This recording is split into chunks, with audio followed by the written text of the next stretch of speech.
তাদের সবাইকে ভূত ফোনের পক্ষ থেকে জানাই আমন্ত্রণ এবং আশা করছি যেখানে আছেন ভালো আছেন এবং সবসময় ভালোর দলেই আছেন। আমি যেটা করতে চাই এখন সেটা হচ্ছে সরাসরি ঘটনায় চলে যেতে চাই। তার আগে জানাই যে আজকে ফ্রাইডে 13th আপনারা সবাই জানেন যে এটা নিয়ে অনেক ধরনের কথা হয় ওয়েস্টে এবং আমরা এটা নিয়ে অত বেশি পাত্তা দিই না এবং আমাদের সেটা নিয়ে অনেক বেশি মাথা ব্যথা নাই। কিন্তু আমরা সেই জিনিসটা আ নিয়ে জানতে ভালোবাসি বা সেই সম্পর্কে পড়তে ভালোবাসি এবং অনেক কিছু এ এ এর আগে প্রথমে এই বিষয়ে প্রচার করা হয়েছে এবং অনেকেই আজকে ঘরের ভেতরে ছাপা মেলেন না। অনেকে আজকে বাইরে বেশি যান না। অনেকে অ্যাক্সিডেন্ট এড়িয়ে চলেন। এবং অনেকেই বলেন যে এই দিনে অ্যাক্সিডেন্ট বেশি হয়। আরো অনেক ধরনের কথা আছে এবং সে সমস্ত নিয়ে আমরা কথা বলতে পারি যদি আপনারা চান। আরেকটা জিনিস সেটা হচ্ছে যে আমরা আমাদের আজকে যে Facebook এর যে লাইভ আছে সেই লাইভটা আমাদের দেখলেই বুঝতে পারবেন যে আমরা অ্যানাউন্স করেছি যে ভূত এফএম এর লাস্ট এপিসোডটা এই বছরের কবে এবং এইজন্য আপনারা এই সপ্তাহ জুড়ে আপনারা বিভিন্ন জায়গা থেকে বিভিন্ন মানুষ এবং বিভিন্ন লিসেনার যারা আছেন আপনারা আমাকে লিখেছেন এবং অনুরোধ করেছিলেন যে ভূত এফএম বন্ধ না করার জন্য। কিন্তু আসলে সব ভালোরই একটা শেষ আছে। আমি বুঝতে পারছি আপনাদের কেমন লাগছে। তারপরেও এটা আমাদের করতে হচ্ছে এবং আমার মনে হয় যে ভূত এফএমের প্রতি যে ভালোবাসা আপনাদের সেই ভালোবাসাটা এরপরেও থেকে যাবে এবং আজীবন থাকবে। আমরা সবাই আ একসাথেই আমাদের যে ভালো লাগাগুলো সেগুলো শেয়ার করব। আমাদের Facebook পেজ রয়েছে, আমাদের ইমেইল রয়েছে। আমাদের ইমেইল অ্যাড্রেসটা একটু মনে করিয়ে দেই। bhutasum@radiofurti.fm এটা হচ্ছে আমাদের ইমেইল অ্যাড্রেস। আপনারা যদি ঘটনা পাঠাতে চান, আমি গত সপ্তাহে যখন বলেছিলাম ভূত এফএম শেষ হয়ে যাচ্ছে, তখনও আমি দেখেছি যে অনেকেই আমাদের দারুণ কিছু ঘটনা পাঠিয়েছে। আমি জানি না সবগুলো পড়তে পারবো কিনা, তবে চেষ্টা করব একটা করে পড়ার। আর অনেকেই যারা কোনোদিন ভূত এফএমে লেখেননি কিন্তু ভূত এফএম শোনেন ২০১০ থেকে, তারাও অনেকেই ঘটনা লিখে পাঠিয়েছেন। এবং আপনারা কেউ বলেছেন বিভিন্ন ধরনের কথা। কেউ বলেছেন যে বিভিন্ন মানে ভাবে ভূত এফএমকে ফিরিয়ে নিয়ে আসবেন। সেটা দেখে আমি খুবই মানে ইমোশনাল হয়ে গেছি। অনেকে মানববন্ধনের মতো এই সমস্ত জিনিস করতে চেয়েছেন। তো আমার কাছে খুব আ মানে খুবই ইমোশনাল লাগছিল সেই সময়টা আপনাদের এই সমস্ত কিছু দেখে। তো যাই হোক আমাদের যে পেজ দুটো রয়েছে Facebook পেজ, আমি তার আগে বলি আমাদের ইমেইল করতে হবে যেভাবে bhutatmaderwebsite.fm এখানে আপনি ঘটনা পাঠাতে পারেন। আপনার নাম, ঠিকানা এবং ফোন নাম্বার সহ জানিয়ে দিন যে আপনি স্টুডিওতে আসতে চান কিনা নাকি আপনার ঘটনা আমরা পড়ে শোনাই সেটা একটু উল্লেখ রাখলে সেখানে ভালো। এবং যারা দেশের বাইরে রয়েছেন তারা সরাসরি অডিও ক্লিপ পাঠাতে পারেন বা লিখেও পাঠাতে পারেন ঘটনাটি। এটা সম্পূর্ণ আপনার ব্যাপার। আর আমাদের Facebook পেজ হচ্ছে www.facebook.com/radio@40 and www.facebook.com/bhutasum.rafel এই দুটো জায়গা থেকেও আপনি কিন্তু চাইলে আমাদের সাথে কানেক্টেড থাকতে পারেন। আর আমাদের টুইটারে আপনি চলে যেতে পারেন @bhutasum সেখানে গিয়েও আপনি কিন্তু আমাদের খোঁজ নিতে পারেন। তো যাই হোক আমি এখন যেটা করব সেটা হচ্ছে আমাদের আজকের যে ১ম ঘটনা সেটা আপনাদের জন্য শোনাবো এবং এটা একটা ইমেইল প্রতিদিনের মতো আজকেও আমি একটা ইমেইল দিয়েই শুরু করছি। ওকে। ইমেইলটি পাঠিয়েছেন আমাদের একজন লিসেনার। তিনি যেভাবে লিখেছেন আমি সেইভাবেই পড়ছি। কেমন লাগলো সেটা অবশ্যই আমাদের পেজগুলোতে এসে আপনি জানিয়ে দেবেন। লিখছেন, হ্যালো রাসেল ভাই, আমি রিয়াদ বলছি। আমি ইউরোপের একটি ছোট্ট দেশ এস্তোনিয়া থেকে লিখছি। আমি ভূত এফএমের একজন নিয়মিত শ্রোতা। চেষ্টা করি এপিসোডগুলো শুনতে, তবে সবসময় কাজের ব্যস্ততার কারণে শোনা হয় না। আমি আপনার সাথে যেই ঘটনাটি বলতে চাইছি সেটা আমার নিজের সাথে ঘটে যাওয়া একটা ঘটনা। ভালো লাগলে পড়ে শোনাবেন। আমার নাম রিয়াদ। আমি বর্তমানে ইউরোপের ছোট্ট একটি শহরে বসবাস করি এবং এস্তোনিয়া ফিনল্যান্ড ও রাশিয়ার মাঝামাঝি অবস্থিত। যে দেশের লোক সংখ্যা মাত্র ১৩ লক্ষ। এদেশে আমি গত ২০০৬ সালে অ্যানথ্রোপোলজির ওপরে মাস্টার্স করার জন্য আসি। বর্তমানে আমি এখানকার একটা শহর যার নাম হচ্ছে তালিন, সেখানে বসবাস করছি। আমার লেখাপড়ার বিষয়বস্তু এটার কারণেই আমাকে প্রায় সময়ই বিভিন্ন প্রত্নতাত্ত্বিক বিষয় নিয়ে রিসার্চ করতে হয়। কিছুদিন আগে আমার প্রফেসরের নির্দেশে আমি ও আমার সাথে আরো ৩ জন মিলে তালিন শহরের পাশে ওল্ড টাউন নামে একটি জায়গায় যাই। বলে রাখা ভালো যে এই ওল্ড টাউন জায়গাটি আমাদের পুরান ঢাকার মতন, তবে এখানে খুব কম মানুষ বসবাস করে। বেশিরভাগ বাড়িগুলোই ফাঁকা এবং দেখতে সবগুলো বাড়ি একই রকমের। বাড়িগুলো এবং বাড়িগুলোর পাশে বেশ কিছু পুরনো স্থাপনা। দিনের বেলায় দর্শনার্থীরা ভিড় জমায় এই স্থাপনাগুলো দেখার জন্য। আর দ্বিতীয় বিশ্বযুদ্ধের সময়কালের অনেক জিনিসপত্র এখানে এই শহরে পাওয়া যায়। সেদিন আমি ও আমার সাথে ৩ জন মিলে আমরা একটি পুরনো স্থাপনার মাঝে প্রবেশ করি। যদিও এর আগে অনেকবার অন্য স্থাপনায় গিয়েছিলাম, কিন্তু গবেষণা করেছি, তবে এটা ছিল সম্পূর্ণ ভিন্ন, এক অন্যরকম অভিজ্ঞতা। স্থাপনাটি ছিল ৪ তলা বিশিষ্ট। স্থাপনার ভেতরে সূর্যের আলো প্রবেশের কোনো জায়গা নেই, নেই কোনো জানালা, একটি মাত্র সিঁড়ি, তাও আবার এতটাই সরু যে একজন মানুষের উঠতে কষ্ট হবে। স্থাপনার আরেকটি চমক হলো সিঁড়িটি শুধু ওপরের দিকে নয়, বরং মাটির গভীরেও চলে গেছে। মাটির নিচে রয়েছে আরো ২টি তলা। আমাদের প্রজেক্টটা ছিল মাটির নিচের তলার জিনিসপত্র তথ্য নির্ণয় করা। আমাদের ৪ জন হাতে টর্চ নিয়ে কর্তৃপক্ষের অনুমতি সাপেক্ষে মাটির নিচ তলায় সিঁড়ি বেয়ে চলে যাই। মাটির নিচে প্রথম তলায় কিছু পৌরাণিক জিনিসপত্র থাকলেও দ্বিতীয় তলায় কিছু চমকপ্রদ জিনিস ছিল। তার মধ্যে ছিল দ্বিতীয় বিশ্বযুদ্ধের সময়কার হামলা করা বোমার কিছু অংশ, মানুষের খুলি, কিছু ধাতব পাত্র ও ধাতবের তৈরি বড় বড় কলসির মতো। আমরা আমাদের ডিভাইস দিয়ে জিনিসগুলো পরীক্ষা করতে করতে হঠাৎ একটি জায়গায় আমার চোখ আটকে যায়। একটি মরচে ধরা ৪ কোনা ধাতব কৌটা, যেটার গায়ে কিছু একটা লেখা।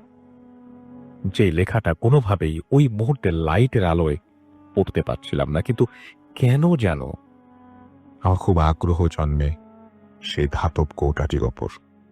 হয়তো সে ধাতব কৌটাটি অন্যান্য জিনিসগুলো থেকে কিছুটা ব্যতিক্রম ছিল, সেই কারণেই আমি ওই ধাতব কৌটাটি কর্তৃপক্ষের অনুমতি সাপেক্ষে ল্যাব টেস্ট করার জন্য আমার সাথে নিয়ে যাই এবং ল্যাবে জমা দিয়ে আমি আমার বাসায় ফিরে আসি। সেদিন একটু রাত করেই ঘুমাই। ঘুমের মাঝে আমি একটি অদ্ভুত রকমের স্বপ্ন দেখতে পাই। স্বপ্নে আমি নিজেকে একটি জঙ্গলের মাঝে একটি লেকের পাশে দেখতে পাই, যেখানে আমি একটি কবরের সামনে দাঁড়িয়ে আছি। সকালবেলা ঘুম ভাঙার পর আমি কোনোভাবেই বুঝতে পারছিলাম না এরকম স্বপ্ন কেন দেখলাম। পরের দিন সকালের নাস্তা সেরে হাতে একটা কফি নিয়ে ইউনিভার্সিটির দিকে চলে যাই। ল্যাবে গিয়ে আমি কৌটাটি খোলার চেষ্টা করি এবং অনেক চেষ্টার পর ধাতব কৌটাটি অক্ষত অবস্থায় খুলতে সক্ষম হই। জং পড়ে থাকা সেই কৌটাটির ভেতর অনেক পুরনো একটি ছোট্ট কাগজ পাই, যেটা দেখতে কিছুটা পুড়ে যাওয়া কাগজের মতো, অর্থাৎ হলুদ রঙের কাগজে যদি অনেক দিন ভাঁজ করে রেখে দেওয়া হয় তাহলে যেই লালচে ধূসর রং ধারণ করে সেই রকম। দেখে মনে হচ্ছে এটি দ্বিতীয় বিশ্বযুদ্ধ কিংবা তার আগের সময়কার। কাগজটি খোলার পর আমি একটি অদ্ভুত রকমের নকশা এবং কিছু লেখা দেখতে পাই। লেখাটি রাশিয়ান ভাষায় ছিল, আর আমি এই ভাষা জানি না বলে কাগজটি রাশিয়ান জানে এরকম একজন রিসার্চারের কাছে পাঠিয়ে দেই। সে কাগজটি স্ক্যান করে পরীক্ষা করতে শুরু করে।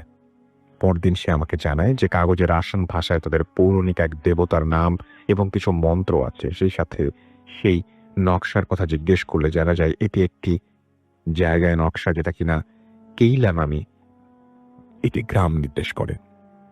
এটা জানার পর এই বিষয়টি নিয়ে আমাদের টিমের আগ্রহ আরো বাড়তে থাকে। পরদিন সকালে কেইলা গ্রামের উদ্দেশ্যে আমরা রওনা দিই। নকশা থেকে পাওয়া ধারণা অনুযায়ী আমরা গ্রামের ভেতরে একটি জঙ্গল আছে, সেখানে যাই। আমরা জঙ্গলের ভেতর প্রায় ২-৩ কিলোমিটার হাঁটতে থাকি শুধুমাত্র সেই নকশাটির পরিশেষ দেখব বলে রাখা ভালো, ওই গ্রামের মানুষজনের কাছ থেকে শোনা ওই জঙ্গলে নাকি দিনের বেলাতেও মানুষ যাতায়াত করে না, কি নাকি সমস্যা হয়। আর জঙ্গলটা গাছগাছালিতে এতটাই ঘন যে সূর্যের আলোটুকুও ঠিকভাবে পৌঁছয় না। অবশেষে নকশা অনুযায়ী জঙ্গলের মাঝে একটি জায়গায় রাস্তা শেষ হয়ে যায়। এবং অন্য দিক থেকে রাস্তা এসে ঠিক একই জায়গায় মেলে। বলা যায় আমরা একটি গোল চত্বরে পৌঁছে যাই। আমাদের সেখানে ছোট্ট একটি লেক দেখতে পাই।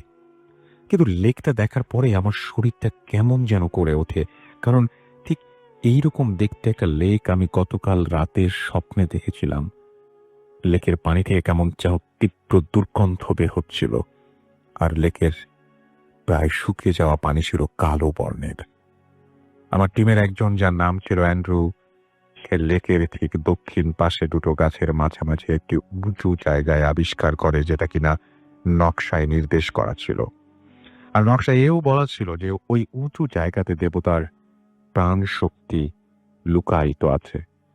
আমার টিমের অ্যান্ড্রু ছিল ক্যাথলিক, আর বাকি দুজন ছিল নাস্তিক। তারা ডিসিশন নেয় যে তারা ওই উঁচু জায়গাটিতে ঘুরে দেখবে কি আছে। কিন্তু আমার কেন যেন খুব বেশি একটা ভালো লাগছিল না। বারবার গত রাতের স্বপ্নের কথা মনে পড়ছিল। খোঁড়াখুড়ি করার যন্ত্রপাতি না থাকায় সেদিন আমরা ফিরে চলে আসি। সেদিন রাতে বাসায় এসে নিজের রান্না ও ডিনার শেষে অনেক লেট হয়ে যায় আমাদের বিছানায়। পিঠ লাগাতেই ঘুম চলে আসে, কখন যে ঘুমিয়ে যায় নিজেই টের পাইনি। সেদিন রাতেও আমি সেই আগের রাতের সেম স্বপ্নটা দেখতে পাই, এবং আরো দেখতে পাই যে কে যেন একজন আমাকে বলছে সেই জঙ্গলের মাঝে লেকের কাছে না যেতে, বারবার আমাকে হাত দিয়ে না যাবার জন্য নির্দেশ করছে, কিংবা কোনো কিছু বারণ করছে। সকালে প্রচন্ড মাথা ব্যথা নিয়ে ঘুম ভাঙে, কিন্তু কোনোভাবে আমি স্বপ্নের ব্যাপারটা মেটাতে পারছিলাম না। প্রতিদিনের মতো আজকেও আবার ল্যাবে চলে যাই, এবং আজকে একটু আগে কাজ শেষ করে আমরা ওই জঙ্গলে বেরিয়ে পড়ি। আমি আবার আমার গত 2 রাতের স্বপ্নের কথাটা কোনোভাবেই আমার টিমের কাউকে বলতে পারছিলাম না, কারণ তারা কেউ আমার কথা বিশ্বাস করবে না। আজকে কেন জানি আমার টিম মেম্বার অ্যান্ড্রু যেতে চাইছিল না, তবে সবার কথায় পরে সে যেতে রাজি হয়। আর আমি কেমন যেন ভয় পাচ্ছিলাম, আবার কৌতূহল হচ্ছিল। মনে হচ্ছিল যদি ভালো একটা কিছু পেয়ে যাই তাহলে আমার থিসদের কাজে সহায়ক হবে। যাই হোক, আজকে সমস্ত যন্ত্রপাতি নিয়ে একজনের গাড়িতে চলে রওনা হলাম। গ্রামের শেষ অংশে যাবার পর গাড়ি নিয়ে যাওয়া যায় না, তাই গাড়ি রেখে হাঁটা শুরু করলাম। গ্রাম পেরিয়ে জঙ্গলে ঢোকার সময় এক বৃদ্ধের সাথে দেখা। বৃদ্ধ দেখতে কিছুটা কুঁচো হয়ে গেছে, কিন্তু তার সবগুলো চুল দাড়ি পাকেনি। আধা পাকা টাইপের সে। আহ, সে তাদের ভাষায় জিজ্ঞাসা করলো যে কোথা থেকে এসেছি। আমরা আমাদের উত্তর না দেওয়ার আগেই সে বলল, তোমরা যেখানে যাচ্ছ সেখানে যেও না, হয়তো আর ফিরতে পারবে না। কথাটি আমার মনে দাগ কাটলো। আমার সাথে থাকা অ্যান্ড্রুও কিছুটা চমকে গেল। বৃদ্ধ আরো বলল, 5টি নাবালক শিশুকে জ্যান্ত পুঁতে বুডোকে আরো শক্তিশালী করে রাখা হয়েছে। বলে রাখা ভালো, বুডো একটি প্রাচীন রোমান শয়তান দেবতার নাম। আমরা ওই বৃদ্ধ কিছু বলার আগেই সে তার মতো চলে যায়। আমরা আমাদের মতো সেই নির্দিষ্ট লেকের পাশে গিয়ে আমাদের যন্ত্রপাতি নিয়ে দাঁড়ালাম। আজকে কেমন যেন লেকের পানি আরো বেশি দুর্গন্ধ আসছিল, আর সূর্যের আলো কম থাকায় কেমন যেন একটা অন্ধকারাচ্ছন্ন লাগছিল সবকিছু। খেয়াল করলাম চারপাশে খুব নিস্তব্ধ, এমনকি পাখির ডাকও শোনা যাচ্ছিল না। খুব স্তব্ধতা বিরাজ করছে ওই জায়গাটার চারপাশে। যাই হোক, আমরা আমাদের কাজ শুরু করে দিলাম। যেহেতু জায়গাটা জঙ্গলে, কারো ব্যক্তিগত প্রপার্টি নয়, তাই মাটি খোঁড়ার জন্য কোনো অনুমতি নেওয়ার প্রয়োজন হয়নি। মাটি খোঁড়ার আগে আমরা আবারও সেই নকশার কপিটা বের করে জায়গাটি ঠিক করে নিয়েছি, নিশ্চিত হয়ে নিয়েছিলাম। তারপর আমরা 4 জনে মাটি খোঁড়া শুরু করলাম। প্রায় ঘন্টাখানেক মাটি খোঁড়ার পর সবাই ক্লান্ত হয়ে পড়ি। ছোট একটা বিরতি নিয়ে আবার কাজ শুরু করব বলে আমার সিগারেট ধরাই। চারপাশের স্তব্ধতা আমাদের কেমন যেন শিহরণ দিচ্ছিল। এর আগেই এইরকম প্রত্নতাত্ত্বিক জিনিস নিয়ে কাজ করেছি, কিন্তু এবারেরটার মতো আগে কখনো এমন থ্রিল অনুভব করিনি। বারবার মনে হচ্ছিল মাটি খোঁড়ার কাজ আমাদের না, আর তাছাড়া প্রফেসর জানলে আমাদের জন্য সমস্যা হয়ে দাঁড়াবে। যাই হোক, সিগারেট শেষ করে আমরা আবার কাজে ফিরলাম। তবে এবার যা দেখলাম তার আমি ছিল আমাদের জন্য অবিশ্বাস্য। মাটি খোঁড়ার আগে উঁচু জায়গাটি কেমন ছিল এখনো তেমনি আছে, একটা খোঁড়ার দাগও নেই। বিষয়টা আমাদের কাছে প্রচণ্ড অবাক লাগলো। ৪ জন মিলে ১ ঘন্টা খোঁড়ার পর মাটিগুলো আবার সেই জায়গায় পাশে ফেলেছিলাম, কিন্তু সেই চিহ্নও নেই। সত্যি অবিশ্বাস্য। এই অবাক করা বিষয়টা কেউ বিশ্বাস করতে পারছিলাম না। তাই আমাদের নিজেদের মাঝে কথা কাটাকাটি শুরু হয়ে যায়। এদিকে সন্ধ্যা হওয়ার উপক্রম। আমরা সেদিন আর কাজ না করে সেখান থেকে ফিরতে শুরু করলাম। ফেরার পথে যন্ত্রপাতিগুলো যার যার কাঁধে তুলে নিলাম। গাড়ি পর্যন্ত আসতে প্রায় ১ কিলোমিটার হাঁটতে হবে। আমি আবার সেই যন্ত্রপাতি কাঁধে নিয়েছিলাম। এখনো সেই যন্ত্রপাতি আমার কাঁধে নিয়ে আসছি। কিন্তু এবার কেন যেন আগের চেয়ে বেশি ভারী মনে হচ্ছিল। হাঁটার সময় আমার বারবার মনে হচ্ছিল কে যেন আমার ঠিক ঘাড়ের পেছনে নিঃশ্বাস ফেলছে, আর আমার ঘাড়ে প্রচণ্ড ওজন অনুভব করছিলাম। বারবার চমকে উঠছিলাম আমাদের পেছনে কারো হেঁটে আসার আওয়াজ শুনে। শুকনো পাতার ওপর পা ফেললে যেমন মড়মড় আওয়াজ হয়, ঠিক সেই আওয়াজ আসছিল আমাদের পেছন থেকে। আমাদের পাশে ঝোপের মা গেঁথিয়ে কি যেন দৌড়ে গেল এবং আওয়াজ হচ্ছিল। আমাদের বুঝতে বাকি রইল না যে আমরা কোনো খারাপ একটা জায়গায় চলে এসেছি। এসব থেকে পরিত্রাণ পাওয়ার জন্য আমরা খুব দ্রুত পা চালালাম, কিন্তু যেখানে ১ কিলোমিটার পথ হওয়ার কথা ১৫-২০ মিনিটে সেখানে ১ ঘন্টা হাঁটার পরেও আমরা গাড়ির কাছে পৌঁছতে পারলাম না। আমরা ৪ জনই প্রচণ্ড ঘামছিলাম। গাড়ি স্টার্ট দিয়ে আমাদের টিম মেম্বার প্যাট্রিক এক টানে গাড়ির স্পিড বাড়িয়ে দিল। তখন আমরা জঙ্গল পেরিয়ে গভীর গ্রামে, যেই দেশে মোট ১৩ লাখ মানুষ বাস করে, সেই দেশের একটি অজপাড়াকা গ্রামে কজনই বা বাস করতে পারে সেটা খুব সহজেই অনুমান করা যায়। আমাদের গাড়ি থেকে আমরা আশেপাশে কোনো বাড়ি দেখতে পাচ্ছিলাম না। অনেক দূরে উঁচু গির্জা ছাড়া আর কিছুই চোখে পড়ছিল না। কেমন যেন গাড়িটা খুব ভারী হয়ে গিয়েছিল। গাড়ির স্পিড কোনোভাবেই বাড়ছিল না। মনে হচ্ছিল একটা কিছু গাড়িটাকে পেছন থেকে টেনে ধরেছে। মোটামুটি বেশ কিছুক্ষণ পর আমরা শহরে প্রবেশ করি। সেদিন রাতে আমি এক মুহূর্তের জন্য ঘুমোতে পারিনি। বারবার সেই স্বপ্ন আর স্বপ্নের সাথে মিলে যাওয়া জায়গাটির কথা মনে পড়ছিল। পরদিন সকালে জানতে পারি আমাদের সাথে থাকা আর একজন টিম মেম্বার টেরেন্স গত রাতে সিঁড়ি থেকে পড়ে পা ভেঙেছে, আর অ্যান্ড্রু প্রচণ্ড জ্বর। প্যাট্রিকের সাথে কথা বলার পর জানতে পারলাম যে প্যাট্রিক নাকি সেদিন জঙ্গল থেকে ফেরার পথে এক অদ্ভুত রকমের জিনিস দেখে, যেটা কিনা সারা গায়ে ছোপ ছোপ দাগ, মুখটা কিছুটা ঘোড়ার মতো, আর হামাগুড়ি দিয়ে সেই উঁচু জায়গা থেকে পেছন পেছন আসছিল। অ্যান্ড্রু সুস্থ হবার পর ওর কাছ থেকে জানতে পারি আমি যেই স্বপ্ন দেখছিলাম ও নাকি সেইম স্বপ্ন দেখেছিল, কিন্তু লজ্জায় কাউকে কিছু বলতে পারিনি। তখন বুঝতে পারি কেন অ্যান্ড্রু সেদিন যেতে চাইছিল না। কিন্তু দুইজন একই রকম স্বপ্ন দেখা আবার বাস্তবে সেটার সাথে মিল পাওয়া সবকিছুই কি কাকতালীয়? আর প্যাট্রিকের বর্ণনা দেওয়া সে অদ্ভুত জিনিসটির ব্যাখ্যা, এগুলো সবই কি মিথ্যা? পরে আমরা স্থানীয় লোকজনদের কাছে জানতে পারি ২য় বিশ্বযুদ্ধের সময় অনেক লাশ ওই জঙ্গলের মাঝে লেকে ফেলা হয়েছিল, আর তারও আগে লেকের ওপর উঁচু জায়গাটাতে কজন মহিলা ৫টি বাচ্চাকে জ্যান্ত পুঁতে ফেলেছিল তাদের বুড়ো নামের দেবতাকে সন্তুষ্ট করার জন্য। আর তারপর থেকেই ওই জায়গাটি অভিশপ্ত জায়গা হিসেবে পরিচিত আর পরিত্যক্ত ঘোষণা করা হয়।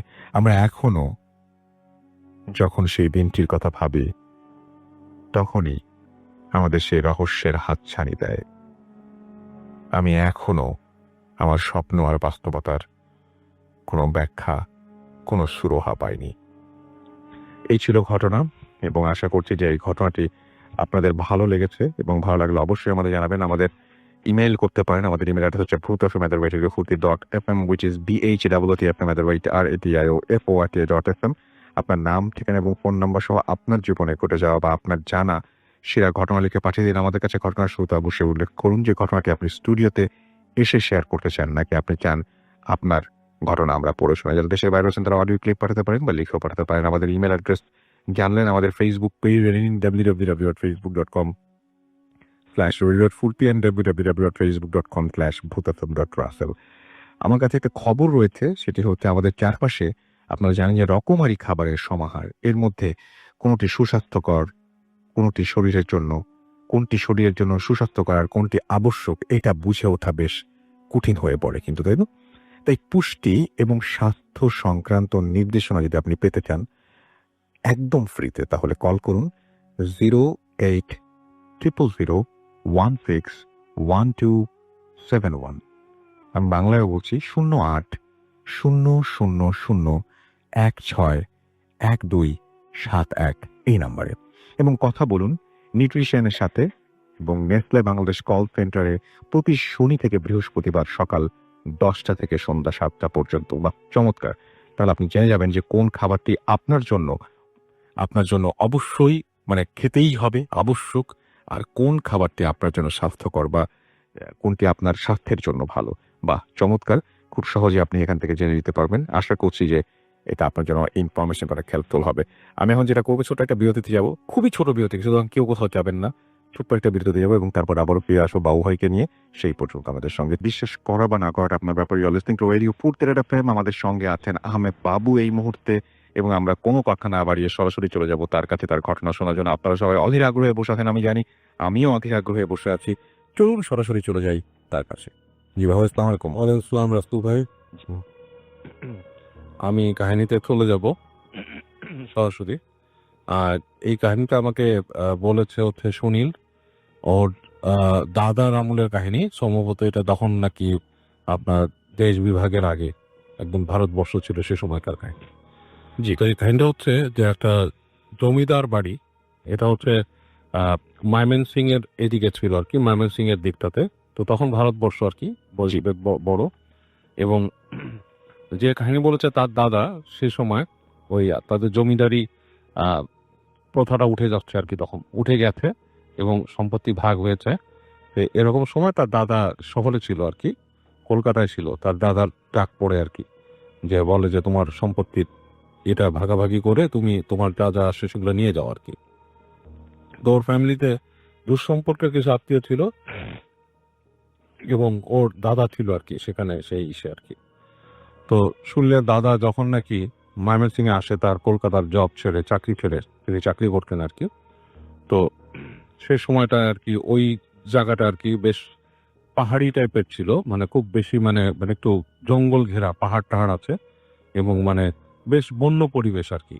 এর মধ্যেই তার পূর্বপুরুষদের জমিদারি ছিল এবং তারা ছিলেন বেশ অত্যাচারী টাইপের আর কি, অত্যাচারী টাইপের। এবং পরবর্তীতে আর কি তারা মানে যারা যিনি লাস্ট চলে যান আর কি এবং তার হিসাবটা করে যান, যে তিনিও আর কি বেশ মানুষের রোশানলেই পড়েন আর কি, এরকম একটা অবস্থা ছিল। এবং ও অতীতে কিছু তাদের ফ্যামিলির কিছু মানুষকে মানুষ মেরেও ফেলছে, যে এরকম কিছু। যাই হোক, শুনলে দাদা যখন ওখানে যায় তখন যে দেখে যে পরিবেশটা মোটামুটি, তখন আর জমিদারির ব্যাপারটা নেই এখানে। তবে তার যে উকিল তিনি এবং তাদের যে ম্যানেজার ছিলেন তিনি ওই বাড়িটাতে তাকে নিয়ে যান আর কি। নিয়ে যে ওখানে রাখেন, দেখান বাড়িটা, বিশাল বাড়ি, এবং তার অন্যান্য যে জিনিসগুলো বুঝে নেওয়ার সেগুলো তাকে বোঝাতে থাকেন। এবং তার এক দুঃসম্পর্কের এক হয় আর কি, মানে যেটাকে বলে জেঠি বা সামথিং ছিল আর কি। তিনি তার সাথে সব কমিউনিকেশন অ্যান্ড সব কিছু মেনটেন করতেন, কারণ তারই নাকি আরো কিছু মানে মানে ওনার দাদার যে জেঠি আর কি, তারই নাকি আরো কিছু মানে প্রাপ্য ছিল কিছু অংশে, কি হিসাব কিতাবে আর কি। তো যাই হোক, তো ওনার সাথে ওনার কথাবার্তা বলা লাগে সব ব্যাপারে। তো উনি ওখানে যাওয়ার পরে বেশ কিছুদিন কেটে যাওয়ার পরে ওনার যে বন্ধু, মানে ওর দাদার বন্ধু, শুনলে দাদার বন্ধু একটা চিঠি পায় ওর দাদার কাছ থেকে, যে সে অসুস্থ আর কি। শুনলে দাদা যে সে অসুস্থ ছিল, জি, বেশ অসুস্থ হয়ে গেছে হঠাৎ করে।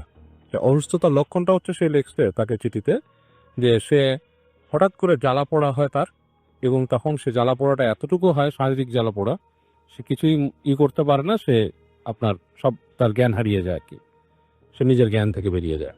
জি, সে তার দাদার বন্ধুকে অনুরোধ করে তাকে ওখানে আসতে আর কি। যে ফ্রেন্ডটা থাকে সে খুব ক্লোজ একটা ফ্রেন্ড, এবং তার সাথে অনেক কিছু শেয়ার করে, ওটা খুব ক্লোজ ফ্রেন্ড। তো সে তখন ওখান থেকে ইংল্যান্ডে যাওয়ার জন্য রেডি হচ্ছিল আর কি, বিদেশে যাবে পড়তে সে সময়। তো সে সময় অনেকে আইন বিষয়ে পড়াশোনা করতে যেত আর কি এরকম। তো যাই হোক, তো ওই বন্ধু যখন নাকি এই চিঠি পায়, চিঠি পেয়ে তখন চিন্তা ভাবনা করে করে সে চলে আসে এদিকে বিভিন্নভাবে আর কি। তার আসার বর্ণনা নাই দিলাম, বা আসার বর্ণনা দিছিল, বাট সেটা আমি নাই দিলাম। জি, তো বিভিন্নভাবে চলে আসে।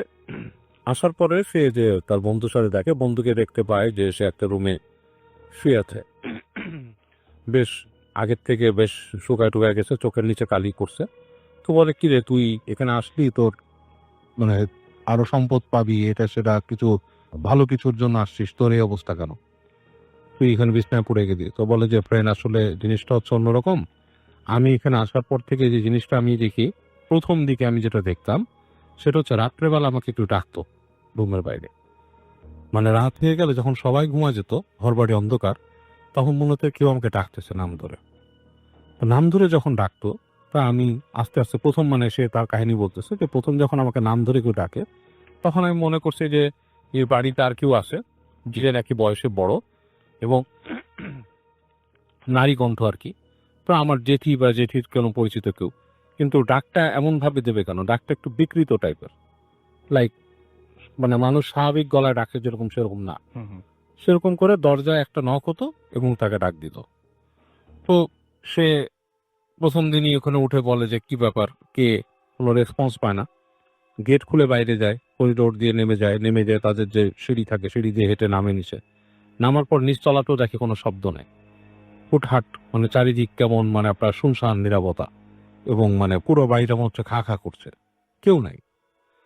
তো প্রথম দিন এরকম সে দেখে উঠে আসে। এরপরে সে শব্দ শুনতে পায় তার জানলার নিচে, মনে হচ্ছে মানুষজন কথা বলছে। তো সে আপনার জানালার পর্দা সরায় নিচে উকি দেয়। উকি দিয়ে দেখে যে কিছু মানুষ, মনে হচ্ছে যে আপনার ওখানে জটলা করছে। তো সে এটা দেখে, বাট কিউরিয়াসিটি মানে খুব একটা ফিল করে না। জি। চিন্তা করে যে এখানে এখন কি করব, নিচে কে আলোচনা করতেছে, কি করতেছে, আমি তো এখানে ইউজ টু না। তো যেটার থেকে সে প্রথম অসুস্থ হয় সেটা হচ্ছে, সে একদিন শুনতে পায় তার জেঠি, যে তার যে জেঠি তাকে ডাকছে, যে বাইরে এসে, এবং 2-3 বার করে ডাকছে। এবং ডাকার পরে সে ওই ডাকে সাড়া দেয়, সাড়া দিয়ে আপনার আস্তে করে গেটের বাইরে আসে। এসে দেখে জেঠি ঠিক ওই গেটে না, বেশ দূরে দাঁড়িয়ে আছে। জি।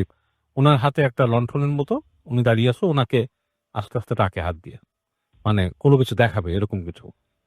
তো উনি পিছে পিছে যায়, যে সিঁড়ি দিয়ে নামে। সিঁড়ি দিয়ে নামার পর ওনাকে হেঁটে ওখানকার একটা দরজা আছে, সেই দরজাটা খুলে ভিতরে ডাকে। তো উনি দরজা খুলে ভিতরে যায়, দেখে সিঁড়ি নেমে গেছে, নিচের দিকে সিঁড়ি নেমে গেছে, এবং বেশ একটা মানে ইসের মতো করিডোর টাইপের সিঁড়ি, এবং ওই নিচে যে জেঠি দাঁড়িয়ে আছে লণ্ঠন নিয়ে, সেটার আলো জি। মানে কেঁপে কেঁপে আসছে উপরে, বেশ মানে একটা হরিবল একটা জিনিস। তো উনি তারপরও কিছু চিন্তা করে উনি পেছনে পেছনে যায়। তো যাওয়ার পরে দেখে যে একটা দরজা, ওই দরজার সামনে তিনি যখন দাঁড়ায়, জেঠিও দাঁড়ায় আছে, এবং দেখে যে ওখানে যে একটা শব্দ আসছে, লাইক ভেতর থেকে, লাইক হুম হুম, মানে বেশ একটা, মানে বেশ গম্ভীর একটা গর্জনের মতো আসছে, লাইক কোনো প্রাণী যদি গজরাতে থাকে এরকম আর কি। জি। এরকম একটা শব্দ আসছে। তো উনি বেশ ভয় পেয়ে যায়, কারণ ওই বদ্ধ জায়গা থেকে যে গর্জনটা আসে, ওনার কাছে বেশ ভয় লাগে। এবং এই পর্যায়ে দেখে ফট করে ওই আলো লণ্ঠন যে থাকে জেঠির হাতে, সেটা নিভে গেছে। আচ্ছা। তো উনি ডাকতে থাকে, জেঠিমা জেঠিমা, এরকম করে ডাকে, দেখে কোনো সাড়া নেই। এবং ওই গর্জন যেটা হচ্ছে, গর্জনটা আরো লাউডার হচ্ছে ওই জায়গায়। আচ্ছা। উনি ব্যাক করে আসতে যায়, ব্যাক করে আসতে যায়, দেখে দরজা লাগানো, মানে যেই সিঁড়ির গোড়ায় যে দরজাটা, সেটা লাগানো। তো উনি অনেক দরজা লক করে চিৎকার করে, মানে মানুষের নাম ধরে ডাকে, কেউ আসতেছে না। জি। এবং এক পর্যায়ে গর্জনটা এমন ভাবে মানে ওনাকে এফেক্ট করে যে ওনার মনে ওনার মাথার মধ্যে কিছু আসতেছে, এবং মনে হচ্ছে যে কোনো একটা ভয়ঙ্কর প্রাণী ওই সিঁড়িতে উঠে আসবে। তো ওই অবস্থায় উনি জ্ঞান হারায় ফেলে। জ্ঞান হারায়, তো ওনার কতক্ষণ জ্ঞান হারানো ছিল উনি জানে না, বাট ওনার যখন জ্ঞান ফেরে, তখন দেখে যে উনি ওনাকে খাটে শোয়ানো, মানুষজন আশেপাশে আছে, জিজ্ঞেস করে কি হয়েছে, তখন বলে যে আমি এরকম এরকম দেখছি। তো সবাই শুনে, সবাই একজন আরেকজনের চেহারার দিকে তাকায়, মুখ চাওয়াচাই করে, কিন্তু কেউ কিছু বলে না, বলে আপনি দুঃস্বপ্ন দেখছেন। জি। আপনাকে আমরা এখানেই পাইছি, ভিতরে সিঁড়ির গোড়ায়, এবং আপনি প্রায় একদিন অচেতন ছিলেন। তো এরকম বলার পর যেটা হয় যে সে শুয়ে থাকে, নর্মালি বসে থাকে, শরীরটা খারাপ। তো হঠাৎ হঠাৎ তার যেটা হয় যে গা জ্বালা পোড়া করে, গা জ্বালা পোড়া করতে করতে প্রচন্ড মনে হয় গায়ে কেউ আগুন ধরে গেছে, এবং এই যন্ত্রণা সহ্য না করতে পেরে উনি বেহুশ হয়ে যায়। তখন উনি দেখে যে এখানে তো আর কেউ নাই, উনি যে ফেরত চলে যাবে সেটাও উনি ওনার জেঠিমাকে জানান যে আমি চলে যেতে চাচ্ছি কলকাতায়, আমি পরে এগুলো আমার শরীরে, কিন্তু ওনার যে শরীরের অবস্থা যাওয়ার মতো না। তো আচ্ছা। এই কারণেই উনি ওনার বন্ধুকে চিঠি লিখছে। তো ওনার বন্ধু আসে, বন্ধু ওনার কথাগুলো শুনে বলে চল আমি দেখি তোর কি অবস্থা, আমরা পারলে তোকে নিয়েই যাই এখান থেকে, কি ঘটনা। তো বন্ধু যেটা করে, ওনাকে রেখে ওর দাদার ফ্রেন্ড যে, সে একটু মানে ওই জায়গায় ঘোরাফেরা করার চেষ্টা করে, মানে কি ঘটনা, এরকম কেন, ও যেখানে দরজার কথা বলছিল ওখানে যে উনি একটা দরজা দেখে, নেমে যায়, কিন্তু দরজাটা তালা মারা, দরজাটা তালা লাগানো। ওনার জেঠিকে উনি জিজ্ঞেস করে যে এরকম কিছু করেছিল আপনি কি রেখে? বলকে না, কিভাবে, এটা কি সম্ভব, আমি ওকে কেন নিয়ে যাব? তখন বলে যে এটার নিচে কি আছে। দরজা বলে এটার নিচে কি আছে এটা আমিও জানি না, এটা হচ্ছে ওর মানে তারও দাদাদের সময়কার জিনিস। এখানে টর্চার সেলও আছে নিচে, যেখানে বিভিন্ন টর্চার সেল হতো হতো। তারপর ওখানকার আপনার ওই ওদের যে নাচের নৃত্যশালা বলরুম যেটা, ওইটাও আছে ওখানে। বলে এই দরজা দিয়ে অনেক জায়গায় যেতে হয়। জি। তো ওনার বন্ধুর খুব কিউরিয়াসিটি জাগে ব্যাপারটা নিয়ে। উনি বলে যে মা আমাকে কি আপনি চাবি ম্যানেজ করে দিতে পারবেন? বলে না, এই গেটের চাবি এখানে নাই, আপনি ম্যানেজারের সাথে কথা বলেন, উনি যদি আপনাকে কোনোভাবে ব্যবস্থা করে দিতে পারে। তো উনি যান ম্যানেজারের সাথে, অনেক রিকোয়েস্ট করেন, বলেন যে আমাকে চাবি দেন, আমি দেখতে চাই কি ঘটনা, ওর কি হলো, আর ও কেন এরকম অসুস্থ হচ্ছে। তো এটারও কোনো মানে আসলে ম্যানেজার কিছু বলে না। তো ওনাকে যেটা করে, একদিন এরকম উনি বসে আছে এক জায়গায়, ওই বসে ছোট্ট একটা দোকান ওখানে, সেখানে ওই ওই সময়কার সময় গরুর দুধের চা তৈরি হতো আর কি। তো উনি ওখানে বসে বসে বাইরে গ্রামের একটা এসে গুড়ের চা খাচ্ছে আর কি। তো এই সময় ওই বাসার একজন ভৃত্য, যে খুব বয়স্ক, সে এসে বলে যে বাবু আপনার সাথে একটু কথা বলতে চাই। জি। তো উনি বলে যে কি ব্যাপার, কি নিয়ে কথা বলতো? বলে যে আমি ওই যে ওই বাবুর, বললেন, বাবু ওই যে বাবু যে আছে ওনার যে অসুস্থতা, উনি যে অসুস্থ কেন আপনাকে আমি বলতে চাই কি হয়েছে। তো বলতেছে কি ব্যাপার? বলে যে ব্যাপার হচ্ছে যে ওনাদের এই বাড়ি সম্পত্তি নিয়ে অনেক ব্যাপার আছে, ওনার জ্যাঠার ছেলেরাও অনেক আগ্রহ, ওনারা খুব অত্যাচারী ছিলেন। আচ্ছা। তো সম্ভবত ওনার জেঠিমা অনেক জানে, মানে জাদু টোনা জানে, কোনো জাদু টোনা করছে। আর ওই যে যে আপনি যে রুমে ঢুকতে চান, যেখানে ঢুকতে মানে উনি যে ভয় পাইছে বলতেছে, ওখানে কিন্তু উনি আসলেও ঢুকছে। কারণ ওইখানে কিন্তু ঢুকে ওনার জেঠিমা মাঝে মাঝে আপনাকে মিথ্যা বলছে যে ওখানে ঢুকে না। বলে তো, বলে আপনি আমাকে কেন বলে দিচ্ছেন এগুলো? বলে আমি ওনার ভালো চাই, উনি তো এগুলোর সাথে জড়িত না, উনি কিছুই জানে না, উনি আসছে ওনার হিস্সা নিয়ে যেতে এখান থেকে, আর তো কিছু না। কিন্তু এখানে এরকম হয়, ওইখানে একসময় ওই ওখানে অত্যাচার করতে ওখানে বাঘ পালতো উনি, একদম অন্ধকার কুঠুরির মধ্যে বাঘ রাখতো উনি, এবং ওই বাঘের মুখে ওনার যাকে মানে মৃত্যুদণ্ড দেওয়া দরকার হতো ঠেলে দিত, বাঘের উপরে ঠেলে দিত উনি। আচ্ছা। এছাড়াও অনেক টর্চার ছিল, নর্তকীদেরকেও ঠেলে দিত, এরকম ব্যাপার আকার আছে। তো উনি বলে তাহলে আমার তো ওখানে ঢোকা দরকার। বলে ওটা ম্যানেজারের রুমে চাবি আছে, আপনি চাইলে যে দেখতে পারেন ওখানে কি আছে। তো ওনার বন্ধু যেটা থাকে উনি খুব মানে করে ম্যানেজারের যে রুমটা থেকে একদিন ওই কাজের লোকের সহায়তায় চাবিটা উনি ম্যানেজ করে এসে উনি ওই যে রুম খুলে ঢুকে নিচে যে দেখে আসলেই ওই যে ওখানে যে নামছে মানুষ, পায়ের ছাপ, মানে ধুলার মধ্যে পায়ের ছাপ, যে মানে এবং বোঝা যাচ্ছে যে এখান থেকে মানুষ ওঠানামা করে, যে এরকম একটা ব্যবস্থা আছে। তো উনি ওই চাবিটা নিয়ে তো আর ওখানে রেখে দিতে পারবে না, উনি ঢুকে যে ওই রুমগুলো দেখে, যে রুমগুলো দেখে আসার পরে উনি চুপচাপ চাবি রেখে চিন্তা করে যে ওনার বন্ধুকে নিয়ে উনি চলে যাবেন ওখান থেকে। তো যেটা হয় রাত্রেবেলা, ওই ওই দিন রাতে আর কি উনি ঘুমাচ্ছেন, উনিও ওই রকম শব্দ পান যে ওনার গেটকে নক করতেছেন, জি। তো উনি ওই নক শুনে উনি উঠে আস্তে আস্তে আস্তে করে ফলো করে আসেন। কিন্তু উনি যেটা দেখেন যে ওনার রুম নক করতে আসলে কোনো না আর কি, মানে ওই চাচি বা কেউ করেন নেই, ওই রুম নক করছে কাজের লোকটা, এবং ওনাকে আস্তে আস্তে ফিসফিস করে বলেন যে ওই যে দেখেন।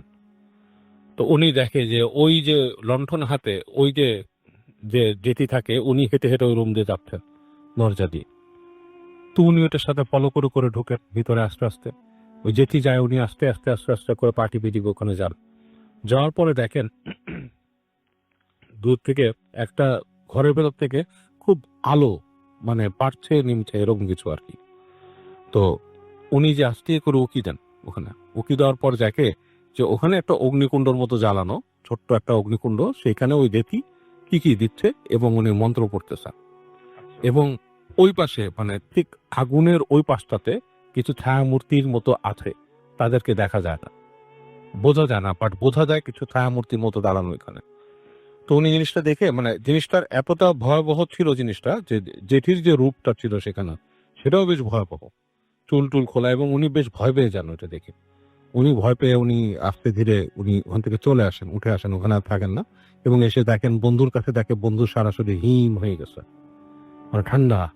তো উনি বন্ধুকে তাড়াতাড়ি উনি ওনার সাথে যে ওই লেপ্টের চাদর ছিল তা দিয়ে ঠেকে দেন, দেখে উনি ওই রাতে ওখানে বন্ধুর সাথে ঘুমায় যান। এখন পরদিন উনি যে দেখেন সবকিছু ঠিকঠাক, উনি ব্যবস্থা করেন, ওনার বন্ধুকে নিয়ে যাবেন ওখান থেকে। তো সবকিছু মোটামুটি রেডি হয়।